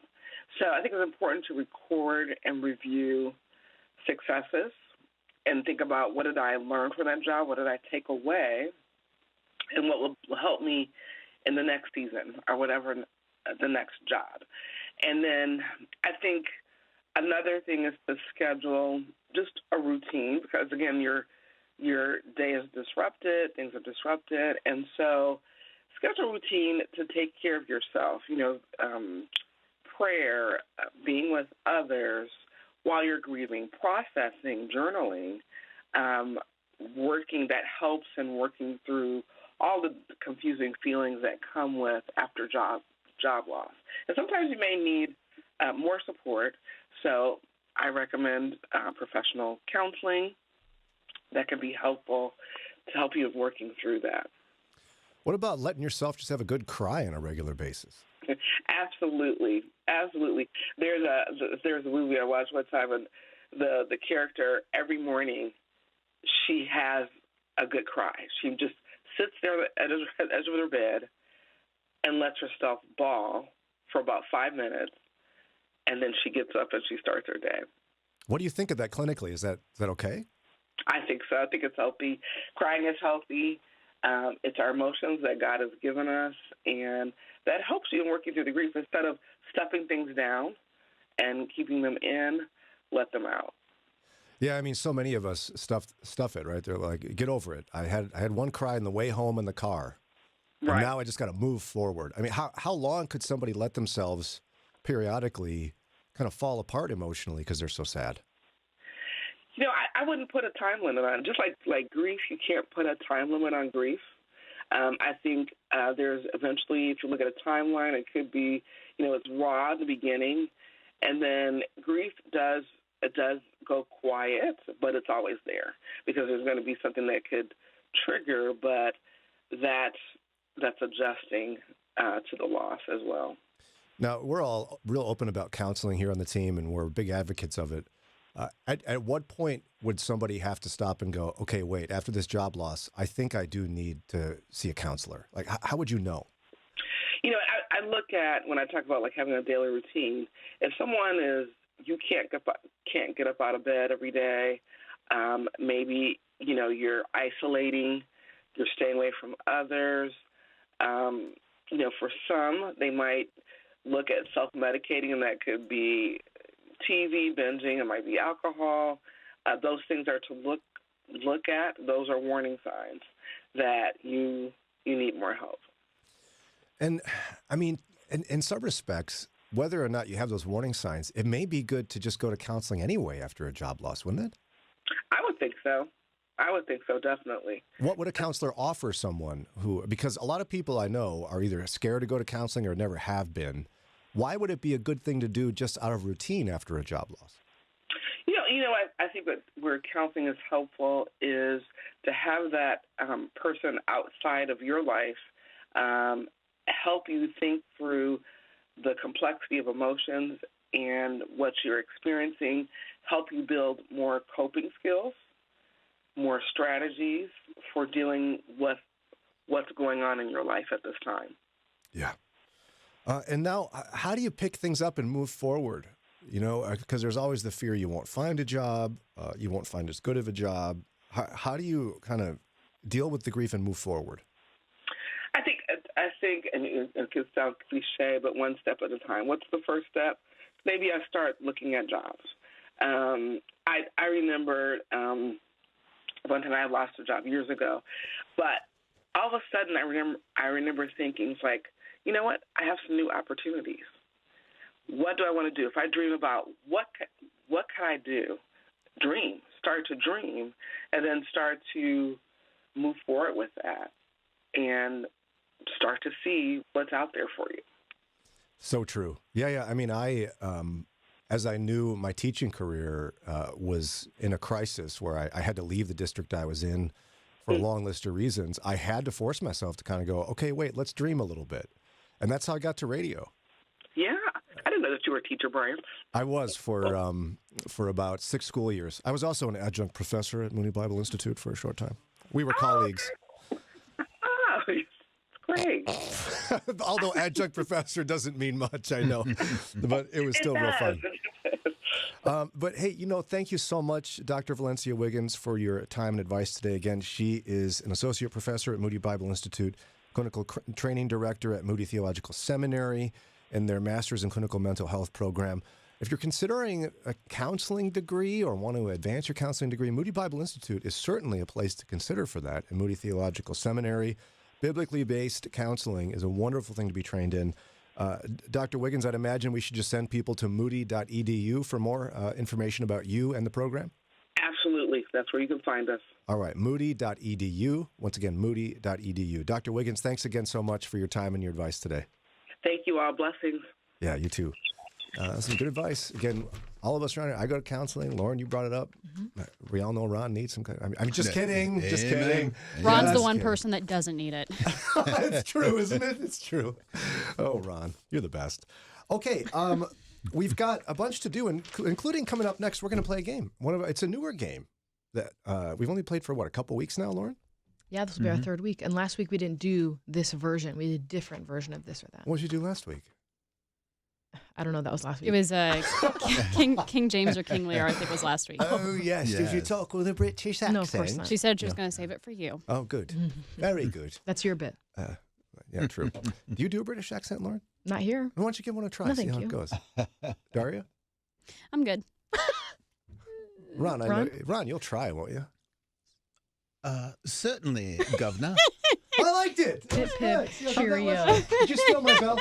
There we go. Pip and cheerio. Toodle pip, all right. Pip, pip, All right, cheerio. Governor. Okay, so we're going to do this or that is what it's called. And this week, what we're going to do is I'm going to read you a quote, and you have to decide whether I'm quoting from the Book of Lamentations or from a Taylor Swift song.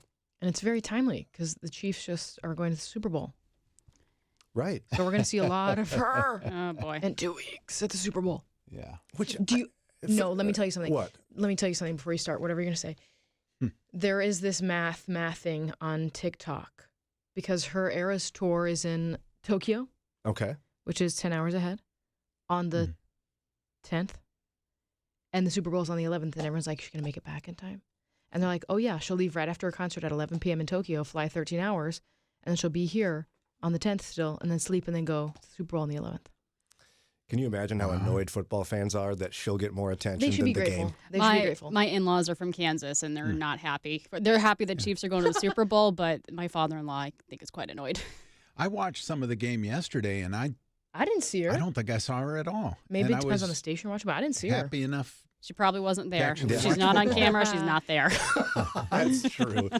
Wow. Okay. Well, nonetheless, you have to decide in just a moment if one of these quotes I give you is a Taylor Swift lyric or a quote from the Book of Lamentations. And yes, it's very difficult. Trust me. Both lament quite a bit. And what do we have for you for you're a contestant? We've got 2 books would be yours, both from Moody Publishers. Special thanks to them. One of them is an A.W. Tozer devotional. It's a 40-day Lent devotional called From the Grave as you prepare for Lent in the days ahead. Also, Dr. Jim Coakley wrote a book for Moody Publishers called 14 Fresh Ways to Enjoy the Bible. 14 Fresh Ways to Enjoy the Bible and From the Grave by A.W. Tozer. I just remembered I'm on camera, so I held up the books to the camera. Aren't you proud of me? Yeah, good job. Thanks. To see him do that, text live to 440-546-2255. I forgot to mention that, too. It's okay. I've been in India. What do you want me to do? Yeah, it's okay. I'm not worried about it. So you want to win those books? Be our contestant. Call right now, 440-546-2255, 440-546-2255. You call, and after this break, we will play Taylor Swift or Lamentation.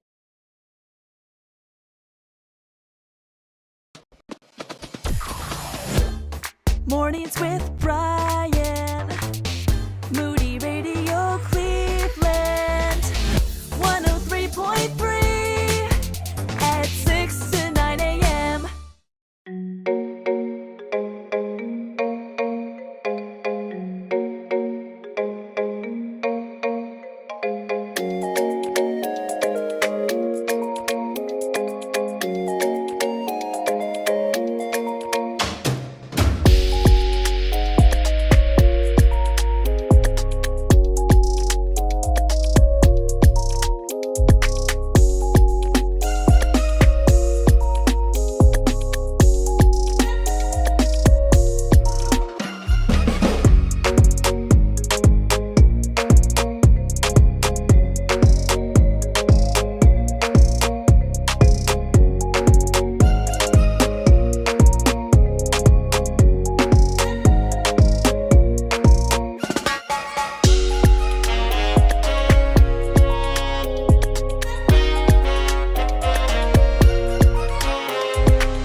Andrew Ripp on WCRF Mornings with Brian at 7:38.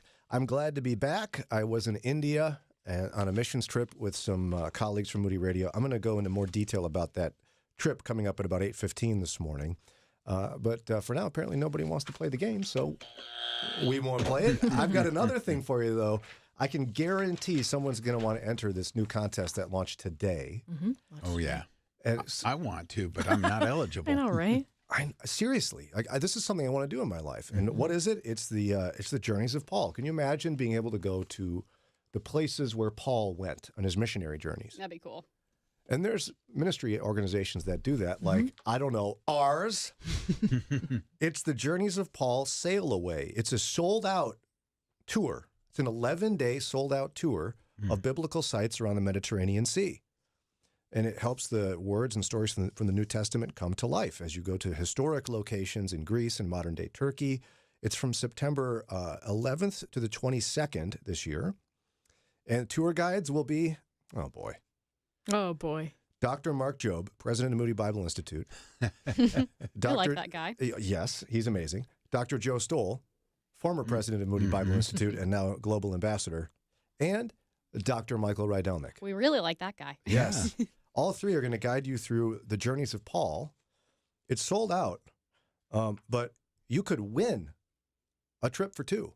Nice. For you and a guest to go on this Journeys of Paul thing. And it would cover your airfare, lodging, tour, and transportation, the whole bit, okay? You need to enter right now. Why don't you? Just text the word Paul to 440-546-2255. Text Paul to 440-546-2255, and we'll send you back a link to get registered. And you got to register by, it looks like, February 18th is when you have to register by. But get in there, and I'm sure you can only register once for those of you that want to try to rig the game. So. And I can't enter this? Is that accurate? Well, enter with your first and last name, then your middle and last name, and maybe your first and middle. And then your first name. Okay, so I have the trip I went on to India was pretty intense. And if you haven't heard me talk about it yet this morning, I'm going to share more at 8:15. But there were It'll be on the live stream too. Oh, right, yes. We're on the internet. Remind the old guy that we're still on the internet. Yeah. But there were some lighter things that I wanted to point to. One of them is on my flight from Chicago to Munich. So I went Cleveland, Chicago, Munich, Mumbai, India. Okay. So I was in the middle seat from Cleveland to Chicago. Now, do you all have any etiquette rules for sitting in the middle seat? Are there any things you would want to off the top of your head, you could say, this is a thing I know you should do or not do with middle seats? If you're in the middle seat, you should or should not do? Yeah, what are you entitled to in the middle seat? Because it's a miserable experience being in the middle seat. It's horrible. You feel like the middle seat should get both of their armrests because that's right. Each of the other guys have an outside one. That's right. Yeah. You feel like it as the middle person. Now, the other two people do not acknowledge your feelings. Yeah, in the middle, you get no armrests. What? I have never, ever won that battle when sitting in the middle. Someone always steals my armrests. But I'm talking about righteousness and justice, Daria. If you sit in the middle, you deserve the armrests. Yes. Right? You deserve a armrest. So that you got to figure out between your row mates which one you get. Ron, talk to her. I'm not saying it's right. This is just facts of life. Yeah. I had to remind myself to love everyone. Paul said, don't just pretend to love others, actually love them. Because the lovely people created in God's image sitting on either side of me on this flight both thought that their entire arm and shoulder should be on their armrest. I sat, if you're on the stream, like this, like all squished together. I had no armrest. Were they both men on either side of you? Oh. One was a man, one was a woman, and they were oblivious to the fact that they took everything from me. Oh my gosh. Slightly dramatic. Me? They took everything. A lot of times, like that. I think a lot of times a woman will defer and realize instead of bumping elbows, she doesn't really want to touch you. So she'll pull her elbow in and just rely on the one she has all to herself. I mean, I even was trying to put the tip of my elbow on the back part of the armrest, just kind of start to send a signal. The guy was even all spreading himself out. It's like, man, This is not fair. Life is hard. His knee coming over in your space and all that. And then, okay, so another thing I wanted to bring up from the trip that there's no other good way to bring it up because it's so awkward. But, okay, so are you familiar with the difference between Eastern and Western toilets? Yes. Mm-mm. Like we affectionately call them a squatty potty. It's like we have it's a raised seat you can sit on, right? Right. In the East, often, and India included, often, what you have is a porcelain like hole on the ground, in the ground, just a hole. Oh. Okay. And so it's another day I was grateful to be a man, let me tell you. As we were traveling around pretty, rough areas of India, the ladies in the group with me, were just kind of like, it's pretty rough. They were getting their squats in that day. Yes, they were. Everybody had sore legs, let me just tell you. But there was a cultural thing that we still haven't figured out, okay? So in almost every bathroom you'd go in, and on the side of the wall was like a spout where you could turn on water, and it looked just like the sprayer in the kitchen, at the kitchen sink. Okay. Like a long hose that came with a sprayer that's like a triggered sprayer, just like at your sink. Mm-hmm. And so one of my colleagues, Shauna, God bless her, she's awesome. She leaned over to one of our guides. We were like in the car. She goes, "Hey, the sprayer, what's going on? Like, I don't get it." He goes, "Well, it's kind of like a bidet." Oh, no. Is it or is it not a bidet? And he stopped. No. And she goes, "Brian, he was obviously done explaining." And with the three of us the four of us, we're smart people. We tried to understand this. To make it even more complex, I'm just telling you what happened. I'm not trying to be gross, okay? We're at Mumbai airport. You go in the men's room. When a stall would open, there's a guy that would go, wait, if there's a line, don't go in there. His job, he was standing there. He'd go in and he'd quick wipe down the bathroom and then get a squeegee. And he'd squeegee the floor because it was wet. From the sprayer. No. Like we didn't understand, like all of us said, if we used said sprayer, we would be soaking wet. We'd come out dripping out of the bathroom. Mm-hmm. To the point, I'm telling you, like you had to wear shoes no matter where we were because the bathroom floor was all wet. Were their toilets equipped to flush or was Yes. the hose? Okay. I thought maybe the hose was the flushing Maybe function. it's to clean the toilet off because when you squat, you don't have great aim. But a lot of places didn't have toilet paper either. Oh, so you need that bidet. If you are an Indian person listening, maybe you can explain it to me. I don't know. Again, every culture has these things when you visit. You're like, what's happening here? I don't get it. Mm-hmm. This one is still a mystery. I don't understand. Anyone? You figure it out yet, Dari? You're really smart. I got nothing for you. How do people come out dry? Floor wet. It's a mystery. Also, something really cool I got to share with you. Actually, no, I'm going to do that in just a minute here.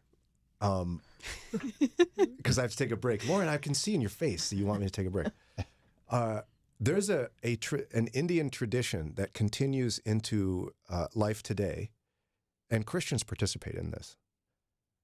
And I had no idea it was the case. And I think some Christians might like this idea. Has nothing to do with toilets, trust me. We'll get to it here in just a minute. Making assumptions is rarely a good idea. That's true when it comes to thinking healthcare costs can't be affordable. Christian Healthcare Ministries has been helping believers meet their healthcare needs for over 40 years. It's not insurance, it's a ministry. Visiting chministries.org/Moody eliminates assumptions and shows how this unique model has worked to meet the healthcare needs of hundreds of thousands of Christians. Get more information and have your questions answered at chministries.org/Moody. Need direction for your life? Here's Pastor Mark Jobe with a word of wisdom. It's you and Jesus. And here's what Jesus says. He offers grace that doesn't minimize, excuse your sin. He's not saying, oh, that's okay. You can go ahead and keep doing it. I'm just, no, he doesn't say that. He offers grace so that you'll have the power to break away from the sin, from your lifestyle, and turn to start living his way. He offers grace because grace teaches us to say no to sin. He offers grace because grace gives us a second chance and allows us to break the chains of sin. He says to this woman, hey, I give you grace. He doesn't say to you, and go keep doing what you're doing. And that's okay, honey. Everything's going to be okay. No, he says, go now, go, walk away from the condemnation and leave the lifestyle you've been living. Become more of the man or woman God wants you to be at boldstepsminute.org.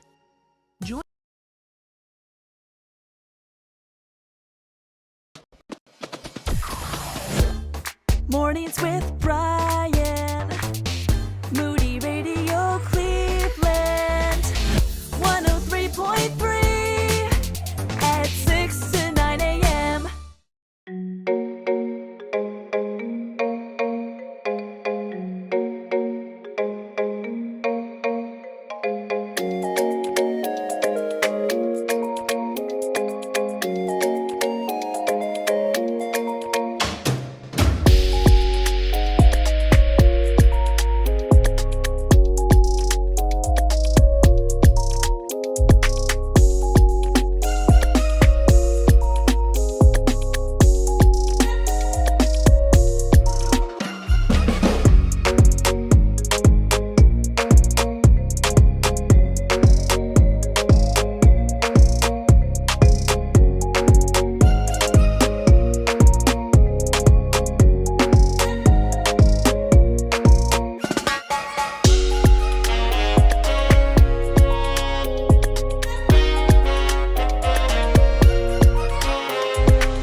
$7:52 WCRF, Mornings with Brian. Get your tickets to the Walkworthy Men's Conference. It's coming up Saturday, March 2nd, Canton Baptist Temple, featuring Dr. Nick Gatzke, Pastor James Ford, Dr. Mark Jobe. It's going to be fantastic. Text WALK to 440-546-2255, 440-546-2255. And you'll also see the honorary Dr. Brian Dolan. Wait, what, did something happen when I was gone? No, we're not doing that. You know, Dr. Rydelnik gave you his honorary doctorate that he said was as good as his word or whatever. Yeah, he was like, you want one? Okay, fine, you got it. How's that? I was like, what? Yeah, well, maybe Dr. Jobe will do that this time. Finally. Doubtful. Doubtful, Lauren? Yeah. I The don't last, know. the last thing Never. you need is another certificate. I am an honorary employee of NASA, in case you're not remembering this. I do. Have you seen my certificate, Lauren? Yes, multiple times. Too bad he doesn't work for NASA anymore. He retired, so I don't know if it counts anymore. He gave it to me while he worked there. So it counts. Okay, so if you'd missed this, I was in India for way less than a week. I was there. I left on Monday, got back on Saturday. It was sent by a partner ministry called India Partners and traveled along with 3 other colleagues who are morning show hosts from Moody Radio. And it was fantastic, impactful. I'm going to share more about the specifics of that trip and our observations of the red light district and human trafficking in that country. But I have other observations I wanted to chat about a little bit first. One of them I thought was quite compelling. Okay, so you've probably been familiar with, there's a show on Netflix, Indian Matchmaker, I think it's called. Mm-hmm. Did you ever watch that? No. But arranged marriage is a very common thing in India. Is this common knowledge, do you think? I think so. Probably. You were aware of this? Mm-hmm. Yeah, like the parents arrange for the marriage of the child. Still very common in the country. But what I found particularly fascinating, because there's only about 2% of the population is Christian, and we interacted with mostly Christians while we were there from the ministry. Christians do arranged marriage as well. Interesting. Did you know that? I did not. And the way they described it was actually pretty beautiful. Where many times when someone leaves Islam or Hinduism, their families kind of disown them. Mm-hmm. And so the local pastor takes responsibility for the single people in their congregation. Nice. And quite literally, this pastor was talking to us about how there's like a network in their city of other pastors that work together to try to bring together like-minded, compatible single Christians. Wow, that's nice. And there's an attitude from the Christians, as in, we talked to a guy who was part of an arranged marriage, and his wife's response when she was told by her father and her pastor that they had found someone for her was, "Well, you've always had my best interests at heart for my whole life, so I don't think that would stop now. So yes, I will marry him." Wow. Very different. Now they have the same problem that we have here, which is an excess of single Christian women. Okay. So we met one beautiful, wonderful 32-year-old woman who's still waiting, but is ready to have an arranged marriage. What do you think of that as, like, women, for young women? Does that? I know you're both married, obviously, but Think about arranged marriages? yeah, like, is there something about it that could be appealing? Yeah. First of all, you don't have to go on dates. Right, dating's the worst, right? Yeah, dating's the worst. And yeah, like she said, if you have parents, or in this case, her pastor as well, your parents and pastor who you trust and do actually have your best interest at heart, they're going to find someone that they know you're going to be compatible with. They're not going to set you up for failure on purpose. Yeah, it worked for much of human history. The idea where you go find your own person and fall in love with them is fairly modern. Mm-hmm. And you got to imagine your parents are smarter and they're wiser. They've probably got a better judge of character than you do when you're all, gaga over whoever you found. Yeah. So I think it could work. Yeah. You're so dumb when you're 21. You're so dumb. I sometimes, I'm about to be 31. I'm looking back at myself. I got married at 23. I'm like, who was she? Yeah. Who was that girl? Yeah. No, it's so true. And Yeah. I mean, I certainly feel that way. Mm-hmm. Ron only gets better with age, so you probably think that, right? I mean, no, there's been several incarnations of me along the way. They could probably make a Netflix documentary, The Evolution of Ron Eastwood. I'd watch that. Me too. And I even spoke with a couple of Christians who were, around Ron and my age, somewhere around there, who they would actually describe their marriage. We went around and shared our stories of our marriages in a circle, and they called them love marriages. Because two of them, it still happens. But if you meet somebody you'd like to marry, even if it's you fell in love, you still go back to your parents and go through the process of it being arranged. Yeah. I think there's something beautiful about it, especially the idea of pastor taking responsibility for the single people in the congregation. Right. It keeps the family close and shows a respect for, your parents and your elders that has been completely lost in Western culture. Yes. Definitely has the penance to go wrong, but in theory, I think it could work and, like you said, be very beautiful. Yeah, and there's Indian culture is different from American culture in that they're much more community-centric. We're individual. However you feel about that, that is a major difference. And so there's an idea that the church itself is a community, and there's almost a submission to leadership in that feels, dare I say, more biblical the way they live out their lives. Okay. Every culture has its challenges, right? I just inspired by it. Like the attitude of submission to your parents and your church leadership, that they would have your best interests at heart to find someone compatible for you in heart and in ministry and in love for Christ and in education and be able to move forward in the same direction. Make life a lot less stressful. We had a listener text in, I'm 38 and still single, and being set up with an arranged marriage doesn't sound so bad. It's hard to find a good Christian man. Yeah. Yeah. I tried to, as you won't be surprised, my friend Shauna from Moody Radio, Grand Rapids in Michigan, she has a son who's single. He's a pastor, and he was about the same age as a single gal we met in the ministry. And I was kind of like, hey, we should, arrange this. Don't you think? Leave that to Shauna, it's her son. I suggested it regularly. I don't know if it's going to work out, but if it does, I told her I would expect to be invited to the wedding. Wow. Only fair. Thank you, Ron. Meanwhile, Lauren and Daria are horrified that I did this.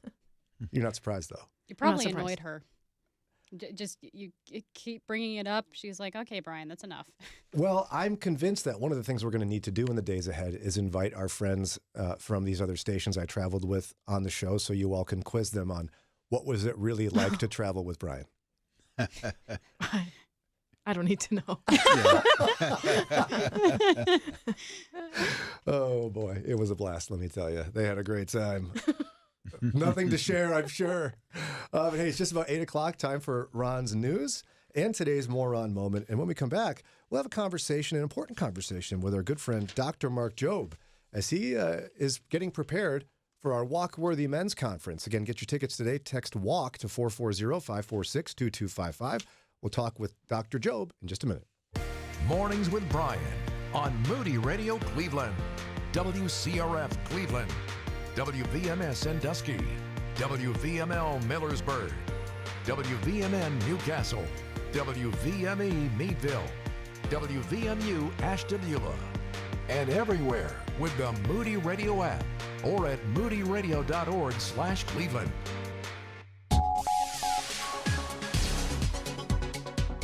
Two protesters in Paris are in hot water after tossing soup on the Mona Lisa. It's 8 o'clock. I'm Ron Eastwood, Moody Radio News. A French journalist says the incident happened Sunday at the Louvre Museum, where the 500-year-old painting by Leonardo da Vinci hangs behind bulletproof glass, fortunately. Reports say the environmental protesters were demanding healthy and sustainable food. No harm came to the masterpiece. A 9-year-old boy is dead after a wreck between two SUVs in Geauga County. The Highway Patrol says a woman driving a Chevy SUV lost control, then crossed the center line and smashed into a woman driving a Kia SUV. And fire crews are investigating a massive fire at a storage facility in Geauga County.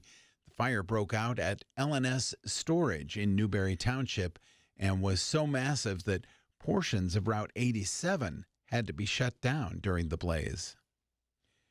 I'll be right back with sports and weather. A big problem you didn't know you had. Envy. It is there inside of almost every person hearing my voice right now. That pervasive, corrosive thing that if it's left unchecked will cause all kinds of serious damage. Hi, I'm Mike Fabarez, and Envy is the name of my new book, and I'm going to share biblical ways you can shore up your heart and your mind and close those gaps of vulnerability. So get ready for a new kind of life, a life Christ intended. Get your copy of Envy. Go to moodybooks.org.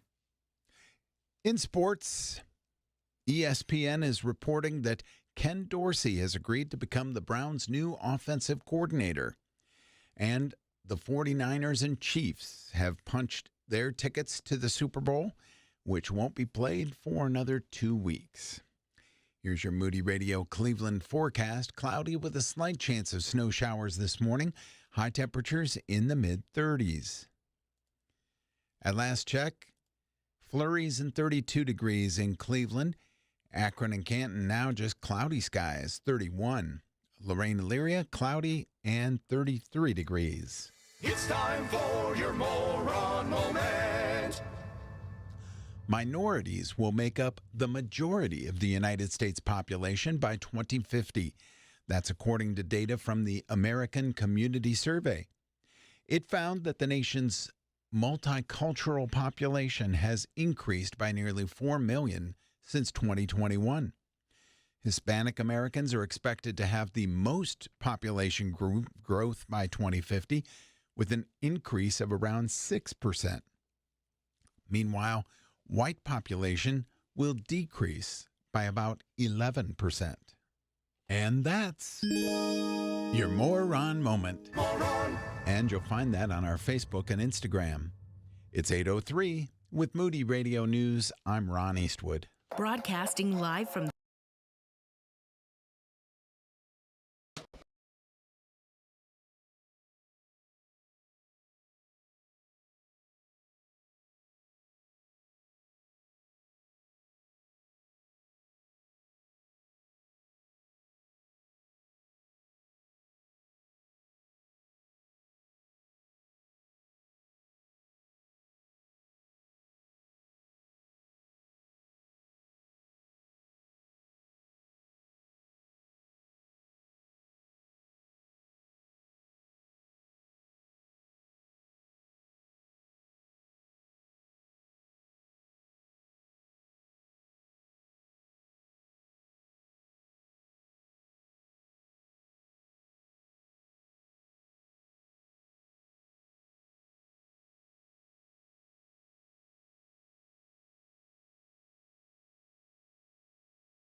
Mornings with Brian.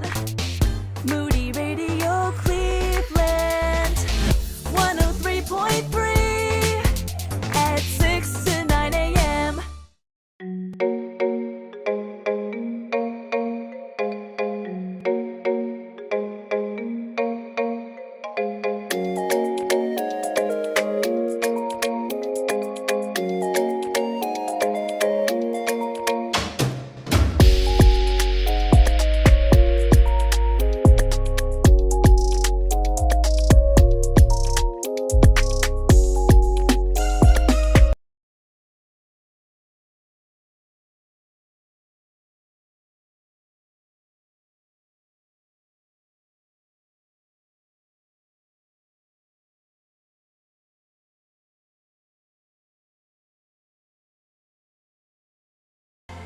We're moments away from the president of Moody Bible Institute joining us live on the show. Before we get there, relatively new employees, Lauren and Daria. You've had how long can I say you're new? I don't know, but it's been over 10 months, so. I feel like I can say that till a year. Okay. Can't you I, have Ron? until Walkworthy. Sure. Yeah. Well, I mean, you all aren't read into all the stories of the past, but you have worked with me for a while. How's that been? Oh, wow. I knew Both Daria silent. wasn't going to say anything. I think one of the rare joys for the president of the Institute is to spend time with me. And in fact, we have a wonderful example Ron put together that you ladies haven't heard before of an interaction we had on the radio. Okay. Would you like to hear it? Doesn't matter. Yeah, We're going to play it I know anyway. you're gonna play it anyway. Go ahead, Ron.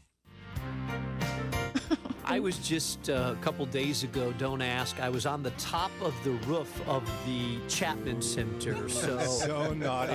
I'm actually excited because now maybe next time I come to Chicago, you and I can hang out on the roof together. Just wait. Wouldn't that be fun? It's a dangerous place to be. There's no guardrails, let me tell you. We can hold hands. It's fine. Okay, you guys are BFFs. Yeah. What do you think, ladies? I'm embarrassed for you. Let's see how Dr. Jobe feels about it, president of Moody Bible Institute. Do you remember that, Dr. Jobe? I do remember that. Did you pray for me afterwards? You were worried about me? We are praying for you. We continue to pray for you, Brian. Pray for me, honestly. Yeah, Lauren voluntarily came out here. You have to wonder about her sometimes. Well, we needed someone to keep track of you, bro. That's true. It was covert, Lauren. That's what it was. He sent you. He sent me. But you're not here to talk about that. We got Walkworthy coming up. We love when you come out. You're the closer on this thing. Can you talk about your memories of last year's Walkworthy Men's Conference, Dr. Jobe? Yeah, I sure can. This was the first time that we held it in Canton that I remember, at least. Mm-hmm. And what a great atmosphere it was. Packed out auditorium. I think we had about 1,000 men that came out. Men from all walks of life, different cultural backgrounds. Some traveled, 2 hours to get there. Some were right from the area. And I tell you what, the hunger that was there, the excitement during worship, the response to the messages. My favorite moment, my highlight, was at the end of the conference. I just kind of felt prompted that I needed to just give a clear call for those that had never made a decision to follow Christ. And I don't remember exactly how many, but there was probably at least 20 to 25 men that came forward, just bowing their knee, some of them weeping, but really serious about saying, I want to make a decision, a clear-cut decision that I've never made to follow Christ. One guy was about 70 years old I talked to, and he said, it's never too late.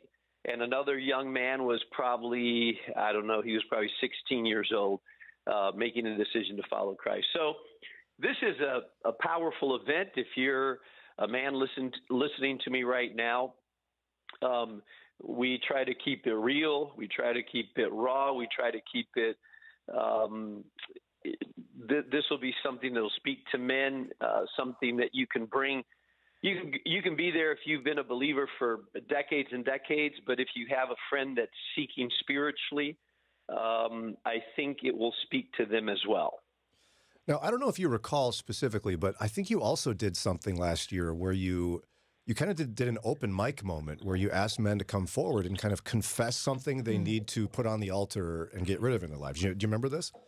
Yeah, I believe so. Well, yeah. so I actually were very have open. Yeah, I have a follow-up for you. I ran into an event recently. I haven't told the team this yet. Oh. I ran into the first guy that came up. There was a man that came up, and he confessed right with you up there up front that he was living with his girlfriend. Oh. Yeah. And you told him he needs to get married. Remember this? It sounds familiar. I do that quite a bit, by the way. Well, you're right. I mean, we need that in our lives, someone to hold us accountable to God's expectations. I ran into him about a month ago at an event I was speaking at, and he wanted you to know that he got married. Wow. Oh, that's awesome. Isn't that fantastic? He came right up to me and said, you remember me? And he told me the story. I said, oh, I totally remember that. He said, I want you to know I got married. I was convicted. We weren't going to do it, but I went home. I said, we're getting married, and we got married. Wow. Yeah. You know, Brian, I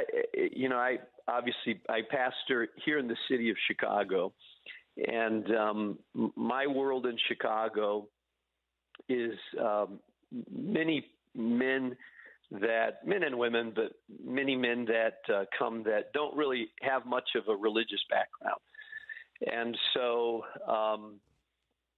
I'm going to say almost once a month at least, I put my arm around some guy that's come forward with his girlfriend. And I always ask, I say, so who is she? Well, they'll say something like, she's kind of like my wife. I was like, okay, kind of like my wife means you're living with her. So let's just be clear about she is or she. Well, no, but we've been together for 7 years. We have 2 kids, and I'm always pretty direct. If they've made a decision to follow Christ, I did it just recently. I look at the guy and say, you know what? You need to take initiative here. If you're both believers, then you need to, and don't make her beg. You should step up to the plate, stop living in fear, and you need to tell this woman in a proper way that you want to marry her. And I have so many stories of men that will come to me afterwards, say, hey, Pastor, by the way, I just want you to know I got married, I proposed. And, I think it speaks to the core, Brian, that there's a lot of men, first of all, men and women, but this is a men's conference, a lot of men that have been raised in broken households. So they don't have a good sense of what it means to have a healthy family. They don't have a good pattern of what it means to lead in a household. Oftentimes they're afraid of the responsibility and the commitment, but they want to. I believe that there's a desire in their heart to step up and be a godly man that takes initiative, that loves their wife, that has the capacity to be able to pray with their children, and lead a household in the right way for those that are married. And but there's a fear there. And so these men's conferences, I think, are great initiators of obedience. They're great places for men to come together and just hear clearly from the Word of God, directed towards them, practical, challenging, with other men around them as well. And so I'm excited about it. There's a great atmosphere there. When I started at this little church in the southwest side of Chicago, there was 18 people, and there was 4 men. I know that because I would pray up and down the pews. I was 21 years old, and I would say, Lord, I have 4 men. You had 12. Could I just have 12? I mean, I'm praying for 12 men. Just give me 12 men, Lord. You had 12. And so I started to realize that there was fewer men in church, that oftentimes men had sort of abdicated their responsibility. They felt uncomfortable oftentimes in a church setting. Years later, a woman was a reporter. She was doing a study on mega churches, and she came to our church. She was not a believer, and she was in the service kind of with her pad and paper taking notes. And the very first thing that she said is, wow, there's a lot of men in this church. She was shocked by the amount of men. And I just thought, my mind raced back to the little church and said, we're deliberately going to challenge men to live godly lives, to raise them up. And so I've had a real burden to see men, including my own boys. I have a 30-year-old and a 20. He's about to turn 25, to raise them in a way where they're walking godly, taking responsibility, knowing how to treat a woman the right way, love her right, managing their own lives, living not lives that are out of control, but godly men. And I think we have a crisis right now of men that have a lot of mixed confusions about what it means to be male, first of all, but then what it means to be a godly man and really in this society. Absolutely. Very good.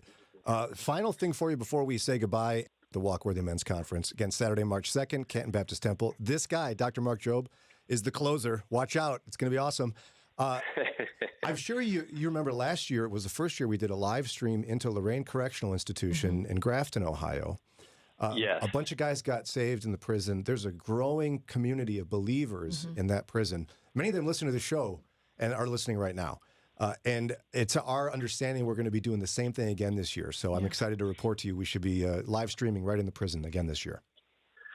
And Brian, I got a story about that. I received an email or a letter, I can't remember, from a guy in prison that said he was watching, and as the camera scrolled up and down the aisle, he saw his brother there, and he was shocked to see his brother there, and his brother somehow was responding to the message, and he I don't remember all the details of the story, but God really used the fact that he was shocked that his brother was at a men's conference and started weeping in prison at seeing his brother there, and made him just know that it was God that had led him to watch that, led to some reconciliation. It was a powerful story of a guy in prison watching, seeing his brother that he hadn't talked to in a while, but knowing that God was working. And he felt like it was a God moment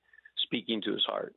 It sure was. In fact, as I recall, you ended up stopping right next to him, way in the back. That's right. You were stressing out the cameramen running down the aisle, and you stopped right there. God clearly ordained that moment. It was pretty awesome. That's right. Special thanks again to the Dr. Mark Jobe, president of Moody Bible Institute. Thanks for putting up with me and for coming out to the Walkwood Events Conference. Again, Saturday, March 2nd, Canton Baptist Temple. Dr. Jobe's the closer. We also have Dr. James Ford from Treasured Truth, Dr. Nick Gatsky. It's a trifecta of Moody graduates. It's going to be amazing. And if you want to get your ticket, just text WALK right now to 440-546-2255, WALK. Dr. Jobe, thanks so much for your time. Can't wait to see you in a few weeks. Hey, great to be with you. Take care. This is David.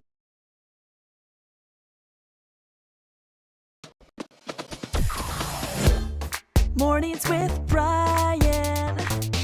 Moody Radio Cleveland. 103.3 at 6 to 9 a.m.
Radio Cleveland. 821 WCRF. So good to be back after being out for a week. Somebody just texted in, good morning. Welcome back, Brian. The team held it down last week while you were away. Lauren was awesome. That's nice. I'm not surprised. We got a ton of great feedback on you all, and I guess the show was a smashing success last week. We did it. Did you enjoy it? I mean, just for my benefit, pretend like it was hard. By Friday, Lauren's like, I'm never doing this again. Well, it's hard to sit in like a different spot that you're used to at any job. Yeah. But I heard it was great. A lot of great feedback. People loved you guys. You know, like you talk about like the right people on the bus and the right people in the seats. Yeah. I can sit in your seat for a little bit, but I'm not going to thrive there, maybe. I don't get energized in your seat, but I can do it. Well, that's good because I'd hate to be pushed out. I'm not pushing you out. But no, I'm just so pleased. I was bragging about you guys the whole trip to my colleagues. Aw. And so when you finally meet them, no pressure, but Oh, wow. they're going to expect a lot. Okay. Now, we couldn't share where I was last week for a lot of reasons. One of it was because, well, it was all because we were sent to a place that is not necessarily friendly to Christians. So, long story short, I was in India last week. We have a ministry partner that you've heard some little advertisements for in the station, little spots, called India Partners. And we're going to be doing a campaign with them in the spring. And they thought it would be a good idea to have some Moody Radio hosts from around the country, go visit what their ministry is doing to get a better idea of what's happening. And I couldn't stop thanking them throughout it because it's really hard to understand what a ministry does in a totally different culture halfway across the world with bullet points on a piece of paper. Right. Particularly because this ministry, India Partners, they specifically work with ministries on the ground run by Indian people that minister to and help rescue women and children caught in sex trafficking. And I only know about sex trafficking as a concept. I mean, I've never seen it face to face. Right. Never. Not especially not the type that happens in this part of the world. So we went from there was a team of us, 4 from Moody Radio, and some leaders from the local ministry and from India Partners. But it was me, a woman named Tabi from Moody Radio Chattanooga, Dawn from Moody Radio Nashville, and Shauna from Moody Radio Michigan, West Michigan. And we went to Mumbai, India. Super long journey, is 30 hours each way of travel. And we were there for about 3 days. The third day we went to the airport in the evening. So we flew from, I flew from Cleveland to Chicago to Munich, Germany to Mumbai, India. I hardly knew what day it was the whole week.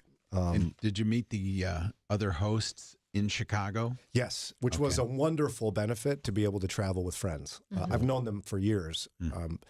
And it was nice to have that long of a journey with others. So I want to spend some time sharing what I observed and what I learned while I was there. I can't get it all in today by any means. If you have questions along the way, you're welcome to text in 440-546-2255. And team, you know you will anyway, so you ask away as it comes. But it was life-changing and overwhelming. I didn't want to go to India. I've never wanted to go to India. And I spent most of the time wishing I had brought my wife Sarah with me because it was such an incredible experience. It was sobering. It was difficult. But the Indian people were so incredible. And the food was some of the best I've had in the whole world. It's so good. I can't even, you guys, I never had a bad meal. I never put something in my mouth and went, ugh, gross. No, it's all amazing. But okay, so to help better understand human trafficking in India, as we get to this more serious part, you got to know a little bit about the geography and culture of India. So Indian population is 1.4 billion people. 1.4 billion. We have 375 million people in America. So, and there's only about 8 billion in the world, right? 7.5 billion? 7 or 8, I can't remember. So a significant. It's about 4 times the U.S. population in a smaller landmass. Yes. In Mumbai, where I was, formerly known as Bombay when it was a British territory, has 21.6 million people in that municipality in the greater metropolitan area of Mumbai. And they speak in India 121 different languages. 121. We have essentially one, but of course we have some people in America who speak Spanish. Yeah. And some who speak maybe Mandarin or whatever, but quite legitimately we have people who are 121 different languages. Most people I met speak, at least 3, some 4, and some 5 languages. Makes you feel kind of dumb. They're like, oh, I speak this and that and this and that. I'm like, oh, in fact, once I did my stupid joke I always do, like, well, I speak British, I speak Australian, I speak. You're not surprised, Lauren? No, they weren't impressed. Neither is she. And so all that to help understand this concept. Here's how sex trafficking works in India. There'll be people in remote villages or just villages outside of major cities who are poor, very, very poor, and they're promised work in the city by someone. And so this person who speaks a particular language trusts somebody they don't know very well because they need a better life. So a guy will be like, hey, I got a job for you. Come with me to Mumbai. We'll take care of you. She goes with him to the city. She ends up in a city where she doesn't speak the language. She doesn't read the language. She doesn't know the city. She's never been to a big city. She doesn't know how to navigate public transit. She can't even she's not literate in her own language, in her heart language. And it turns out he doesn't have a job for her because her job is going to be the sex trade. And it turns out he's actually not an employer. He's a pimp. Yep. And so what happens is she's stuck in this circumstance and cannot get out of it. I mean, imagine it's hard to imagine as an American, but what would you do if you were taken far away from your home and you had no money and you couldn't speak the language or read the language and you were all alone? It's troubling to even think about. I've never been in a situation like that, so it's really hard to process. But at the end of the day, what can you do? Nothing is what you can do. And many end up having children who end up roaming the streets and are also extremely vulnerable to human trafficking. Now, add to that the odd layer of how different American and Indian culture are. So, for example, if you look at the religious makeup of India, 79.8% of Indians are Hindu, 14.2% are Muslim, only 2.3% are Christian. So ingrained in the society of India is like Hindu ideology. And Hinduism couldn't be more different than Christianity. If you're not familiar, the basics of it is center around reincarnation. People believe that your behavior in this life will impact how and into whom you are reincarnated in your next life. Like if you're really bad in this life, you'll end up in a lower social strata in the next life, or into an animal or a bug or something, right? You're not aware of what your past life is, but you kind of accept your lot now because it's your fault. Does that make sense? So oftentimes charity isn't really something that people are into big time. Why? Okay. Well, because then you're messing with the whole system. Right. And if you don't, quote unquote, pay for your sins in this life, you won't be able to progress upward. Exactly. So it's not only try to avoid going back, you're striving to go up in these reincarnations. And in that, even though it's illegal, the caste system still exists, which is essentially there's 5 levels of social status in society. And Mumbai has, if you're familiar, Bollywood is there. There's billionaires who live in Mumbai. We drove past their homes. And there's people who are so desperately poor, you've never seen poverty like this in your whole life. And so the women who are caught in sex trafficking are in the lowest of the low category, the untouchables. And according to Hindu culture, and many of these women are either Muslim or Hindu, but they're part of, Indian culture, there's an element at which they think it's what they are supposed to be in the midst of. So when the ministry team is ministering to a woman caught in human trafficking, there's a line they hear all the time. And if I remember it correctly, it's something like, "This is my fate." Because of my past life. Yeah. Whatever I did in my past life, I deserve this now. Yes. And so you might think to yourself, okay, fine, she can't speak the language. She doesn't have money. Run. Right? Why don't you just get out of there? Run. It's better to be anywhere else than in the sex trade. In some respects, there's an element of psychology here where she knows her life is horrible. She's miserable. She doesn't like what she's doing. She's ashamed by it. Sometimes they don't even tell their family back in the village what they do. But this is my fate. And so in some respects, she's resigned to it. Terribly tragic. And so complex as well. Because the pimps in these areas that control the women, they tell the women they're indebted to them for the journey to the city, but don't tell them how much, and they never really pay it back. So they never really get their own money. Right. Someone takes it all. And there's other complex layers to it. So what I did for the week, believe it or not, is to see what this ministry does. And they do layers of ministry. But the very first day, we woke up in the morning after a couple of hours of sleep, got into a cab, drove for an hour, and got out in one of Mumbai's worst red light districts, where the smell was so bad from open sewers and garbage that we had to wear masks. And we immediately began walking down a street that was lined with women sitting in plastic chairs, all of whom are caught in the sex trade. Just in the middle of the day. Middle of the day. An unbelievable experience. I have more I want to share here in just a minute about not only what I experienced in these communities, but what this ministry does. And then some just powerful stories. And if we can get to it, I got some audio of my time there as well that I hope to play for you. We'll get to all of that in just a couple of moments. In the ancient world, people were normally buried in the homeland of their ancestors. Abraham took a significant step by seeking to bury Sarah in the land of Canaan. In this act, he was renouncing his former homeland in Mesopotamia. Yet he was still a foreigner in Canaan. He did not own any land and needed to purchase the cave and field of Machpelah. What happened next? I'm John Gager, and this is Today in the Word. You know, the conversation between Abraham and Ephron reflected the typical bargaining protocol. While Ephron sounded polite and generous throughout, he sold the land to Abraham for a substantial price. Abraham paid in full and in public at the city gate. This was the first piece of the promised land Abraham acquired and served as a down payment or the first fruits of the rest. Abraham's purchase of the land was a declaration that God's promise did not end with him, but continued with his descendants. He was putting down roots.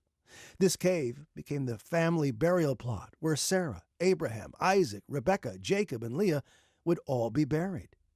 Today in the Word, we read in Hebrews 11, verse 13, about Abraham's lifestyle of faith.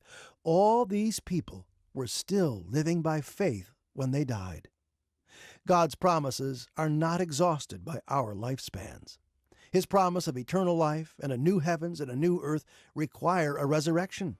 Scripture calls us to trust in God's faithfulness, even beyond the grave. Hey, we recommend the free Today in the Word app to help you take that next step in your walk with Jesus. You'll find it free at Google Play or the App Store.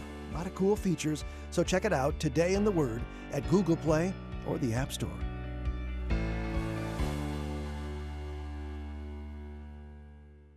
You know, it's true. Difficult times have a way of focusing us. We have to think about what matters most when it comes to our spending, our health care. This is why so many people are joining Medishare right now. Medishare is a trusted way to save up to 50% on your monthly health care costs. More than 400,000 people have already made the switch. It's pretty obvious why, too, especially now during this challenging season with health care costs and out-of-pocket expenses going up. Medishare can save you a lot of money. The typical family saves $500 a month. Medishare works, too. It's been around for 30 years. Members have shared more than $5 billion of each other's bills. There are different options to choose from to fit your budget. I'll give you the number here in a second, and if you call, you can get a price within 2 minutes. Maybe now is the perfect time to make the switch and start saving. Here you go. Call 877-58-BIBLE. That's 877-58-BIBLE. 877-58-BIBLE. Join the conversation by call or text at 440-546-2255. It's Mornings with Brian on Moody Radio Cleveland. 8:36, it's so good to be back, and I'm so grateful for a team of such talented individuals. You didn't even notice I was gone. That's the goal. Thanks again, team, for all you did last week, as I had a wonderful opportunity and terrible opportunity to see something I never thought I'd see in my whole life, and it is human trafficking right in front of me in India. And Mumbai is a city that has multiple red light districts. I went to 3 while I was there for just 3 days, just to see what this is like and find out from a ministry of followers of Jesus who are rescuing people from this. And not in the go in, like SEAL Team 6 and swoop people out of there. Right. Because it's far too complex for that, because the women who are there are illiterate and unskilled in a sense that if you took them out, what are you going to do? You'd have to support them the rest of their lives.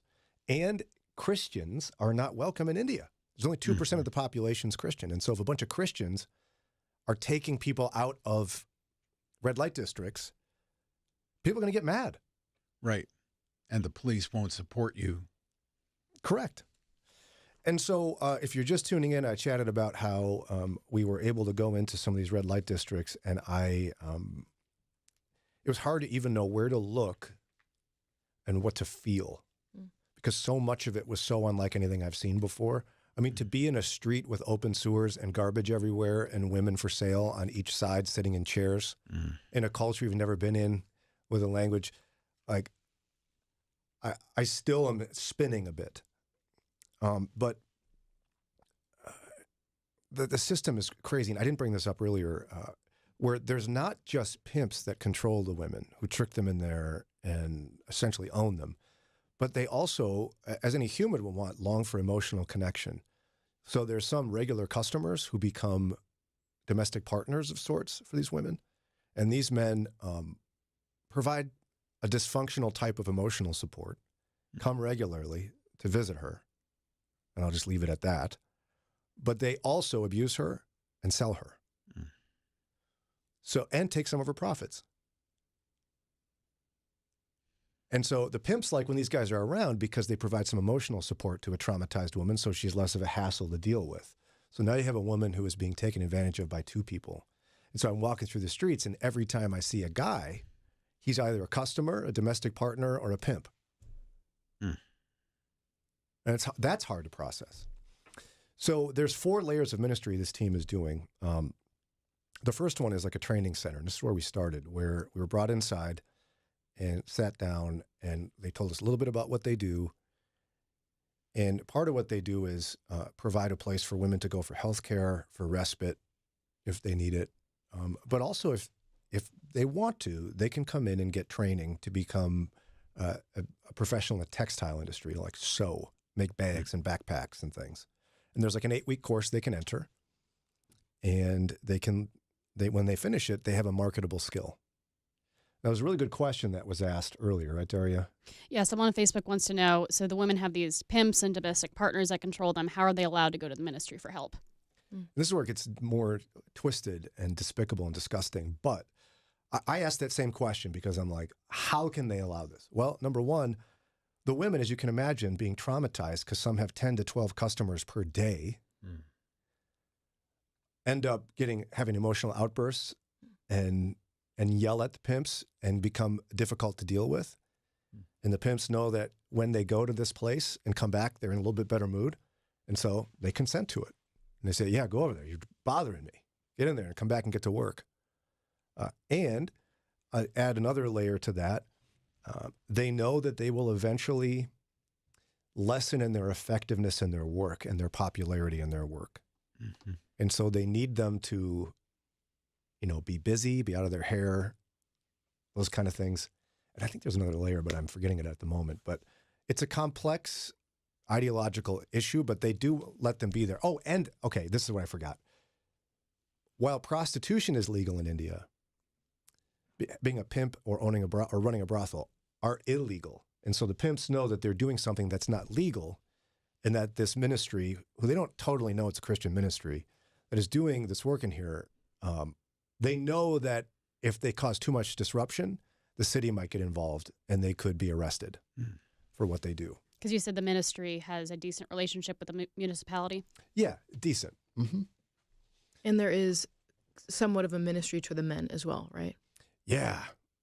This is what I raised my hand. I'm like, how do you not punch these guys when you're walking down the street? Like I would do that, but you know what I mean? Like, how do you handle that? And is it a real exercise in understanding God's love and his call on us to love even our enemy and pray for those who persecute us? Is they know they can't break the cycle of abuse as they train women in these ministry situations. They can't break the cycle of abuse unless they teach these men what they're doing is wrong. So they have a full-time employee who ministers to the men and teaches these domestic partners what they're doing is wrong, and introduces them to the love of Jesus and invites them to change their lives,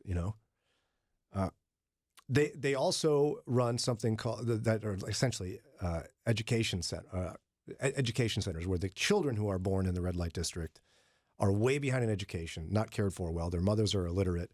They provide educational support so the kids can be successful in school. And they have drop-in centers. A drop-in center would be right in the middle. You have to go deep into the red light district. They purchase the ministry purchases one of the areas where somebody used to work, essentially, and turn it into a place where women can go for respite and emotional care and health care. And so I remember one of the days we're walking deep into this red light district and went into a building, and it was a drop-in center.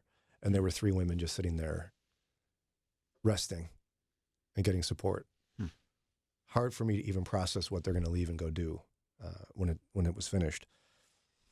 And so all of that the ministry does, it's designed to build trust to protect vulnerable kids, because these women end up having children. What do you do with the kid? Because they're so vulnerable. They wander the streets. They hope that as trust is built, that the mothers will consent to let their kids be sent to hostels they have on the outskirts of the city in safe areas, where they're not giving up their children because they allow them to maintain contact for the rest of their growing up years, but it's essentially a full-time boarding school for the rest of their lives to protect these kids, break the cycle, help them meet Jesus. It's unbelievable. And so that's the ultimate goal. And so we spent the week, we started off looking at red light districts, seeing what they were like, meeting women who were in the midst of it, going into one of these rooms where women are learning how to sew. And again, my mind is spinning. Every woman in this room is in the sex trade. They've been trafficked. Going into drop-in centers, going into education centers. And we finished the week visiting hostels and seeing the kids who've been rescued. And it was truly incredible. And that's where I got some of the audio that I'd like to share with you in a few minutes. But there was a lot there. Am I missing anything? Any questions that came up in your minds? It's a lot. Well, let's do this. When we come back from this break, I'm going to share with you the good news, because this is what we're going to ask you to do when we have a campaign with India Partners in the spring, is we're going to ask you to help financially support the hostels where the kids are rescued. These mothers sacrificially give up their children, essentially, not completely, but give their children to these hostels so that they might have a better life. The goal being that the women, as they train in textiles, would eventually leave the trade and be reunited with their kids later on. But we got to see the beauty of Christian love at work, where these children are protected and brought up in the Lord. And I'll share some of that with you in just a minute. Take a break from your everyday responsibilities to focus on your highest calling as a man of God. Join us Saturday, March 2nd for the Walkworthy Men's Conference. Hear uplifting, challenging messages from Dr. Nick Gadsky, pastor of Old North Church in Canfield, Ohio, James Ford, host of Moody Radio's Treasured Truth, and Dr. Mark Jobe, president of Moody Bible Institute. Attend in person in Canton, Ohio, or stream online to renew your dedication as a man of God and a man of character. To learn more, go to moodyconferences.com.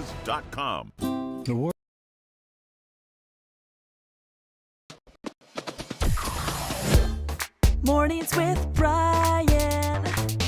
Moody Radio Cleveland.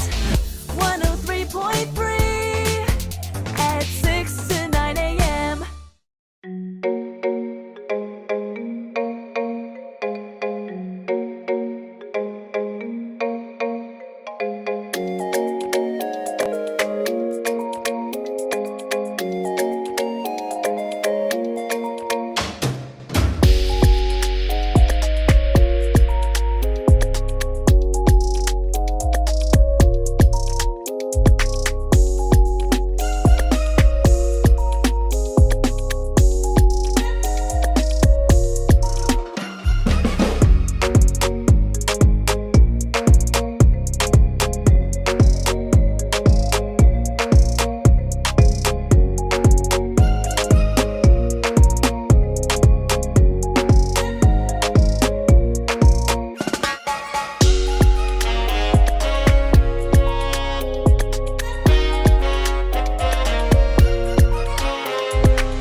9 WCRF Mornings with Brian. I've seen some of you do it. Get your Walk-Worthy Men's Conference tickets. Text the word WALK to 440-546-2255. Saturday, March 2nd, Canton Baptist Temple. It's always an incredible experience, transformative for many. Men get saved every year at the end when Dr. Jobe does an altar call. So check it out. We'd love to see you there. Text WALK to us, 440-546-2255. If you're just tuning in, I went with a few Moody Radio colleagues from around the country who host morning shows as well.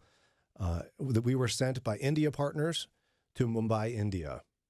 And if you're just tuning in, you missed a lot of the story, but ultimately they wanted to show us about their ministry work in the red light districts of Mumbai.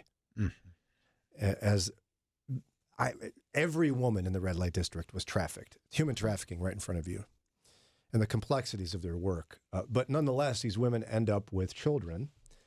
And this ministry works really hard to build trust to convince some of the women to allow their children to be sent to hostels. That's what they call them. But essentially, it's a full-time boarding school where the children will spend the rest of their child life at these places, being fed healthy meals, protected outside of the dangerous area of Mumbai. They're given a great education, spiritual training, trauma counseling. And our last day, we went there. And what an incredible experience. We started off at they have 2 different hostels for girls because they have so many of them. They had one, the first one we went to was for little girls that are like from age, I think the youngest was 6, all the way to about, I think, 11-ish. And they were absolutely adorable. And we walk into a room, and there's a rug in the center, and they had all the kids sit down cross-legged on the rug in front of us, and we sat in chairs in the front. And then we asked them some questions. And I had to look out at this crowd and see that every single one of these little girls, about 18 of them, their mom is being trafficked. And their mom made the difficult decision to allow their daughter to be separated from them most of the year in order to be safe. And how vulnerable these kids are. And when we were done asking some questions, and they were just the cutest of the cute, they wanted to sing a song for us. And I recorded it on my phone. I want to play a little bit of this for you. Now, here's the little girls I saw just last week that were rescued from the vulnerable streets of Mumbai. Here's them singing.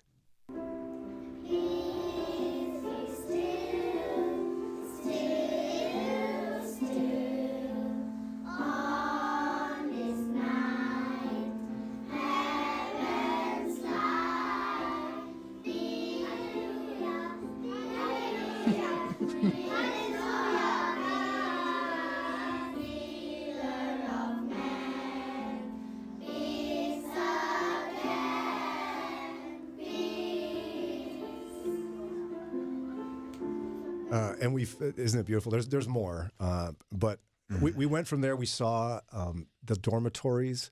All the kids participate in chores. We had them go around. They all shared which chores they do. One of them organizes the shoes because you take your shoes off before you go in any of the classrooms. And they had cute little bunk beds everywhere. It was amazing. We went from there to where they house the preteen and teen girls all the way through age 17. Some of the most incredible young people I've ever met. Again, every single one of these young women, teen girls, their mother is in the sex trade. Many of them at that point in their lives remember wandering the streets, but they've been rescued because of the generosity of donors to India partners. And they love to read and watch movies. They were just the typical teenage girls, just...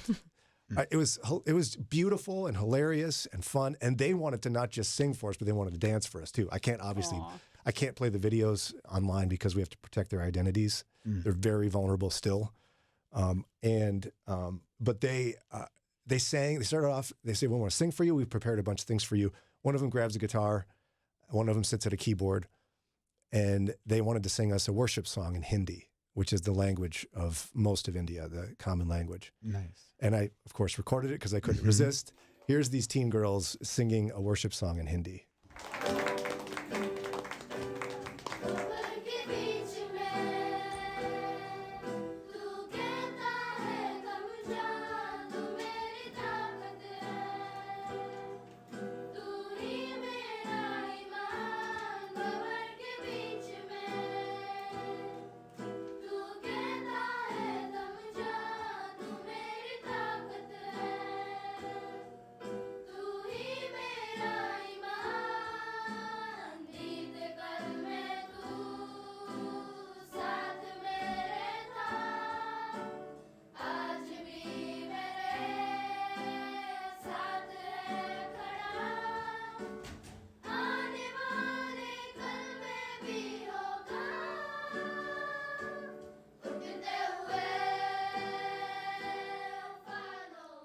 And as you listen to that, again, each one of these girls that was rescued from the streets of Mumbai, their mom is in the sex trade, and they've come to know Jesus in these hostels. And they're brilliant as well. So we said, could you translate for us what that worship song says? And one of these girls, she's 17, she translated it for us. I think this is, if we can't understand it because it's too far away, we'll stop it. Let me give it a try. Here's what she said. Yeah. So the meaning of the first verse is, power के बीच में तू कहता है थम जा, तू मेरी ताकत है, तू ही मेरा ईमान. That means while there is a storm, you are telling me, calm down, I am with you, and I am your strength. He is telling us that I am your strength. You don't need to fear, like that. And the free chorus is, during my past you were there with me, in my present you are with me, and tomorrow you will be with me. So I bless your name. And the chorus is like the storm which is upcoming, which has not yet come, but you are still with me, and you are my rock. You could understand that? Mm-hmm. Yeah. Yeah. She was just translating Hindi like immediately. It was incredible. And then I couldn't resist this one. These girls love movies. They don't get to watch TV. They don't have any social media or anything, just to protect them again because they're so vulnerable. But they love watching movies, and they wanted to sing for us a song from one of their favorite movies. Goodness sakes, what is the name of this movie? My kids love this Greatest Showman. Greatest Showman. You weren't even there, and you know better than I do. I saw it on your phone. Oh, okay, there you go. Well, here's them singing one of the famous songs from that, and they were so good. Here it is. Listen. Close my eyes and I can see a world that's waiting up for me, that I call my own. Through the dark, through the door, through where no one's been before, but it feels like home. They can say it all sounds crazy. I won't play much more of that, but it was awesome. They just were so into it. And I wish I could show you a video of these sweet little girls because they were in the worship song. I haven't seen people worship like that in a long time. They weren't just reciting something they're forced to do. They love Jesus so deeply. And then we went to the boys' hostel where it was in India, boys are much more valuable to a family. Okay. There's just fewer boys in the hostel. And so there's little boys all the way up through 17. And they shared with us some of their favorite Bible verses they'd memorized. And so I went and sat right in front, and I held my phone up as these sweet little boys and some older boys shared their favorite Bible verses. Let's listen to some of this right now as well. This was, again, just a few days ago. Proverbs chapter 3 verse 16, commit to the Lord whatever you do, and he will establish your plan. Very good. Jeremiah 33 verse 3, call to me and I will answer you. I will tell you marvelous and wonderful things that you know nothing about it. Good job. Go ahead. Psalms 121, I look up to the mountain. Where does my help come from? My help comes from the Lord who made the heaven and earth. Good job. The Lord is my shepherd, I shall not want. He makes me lie down in green pasture. He leads me in still water. Good job. So cute.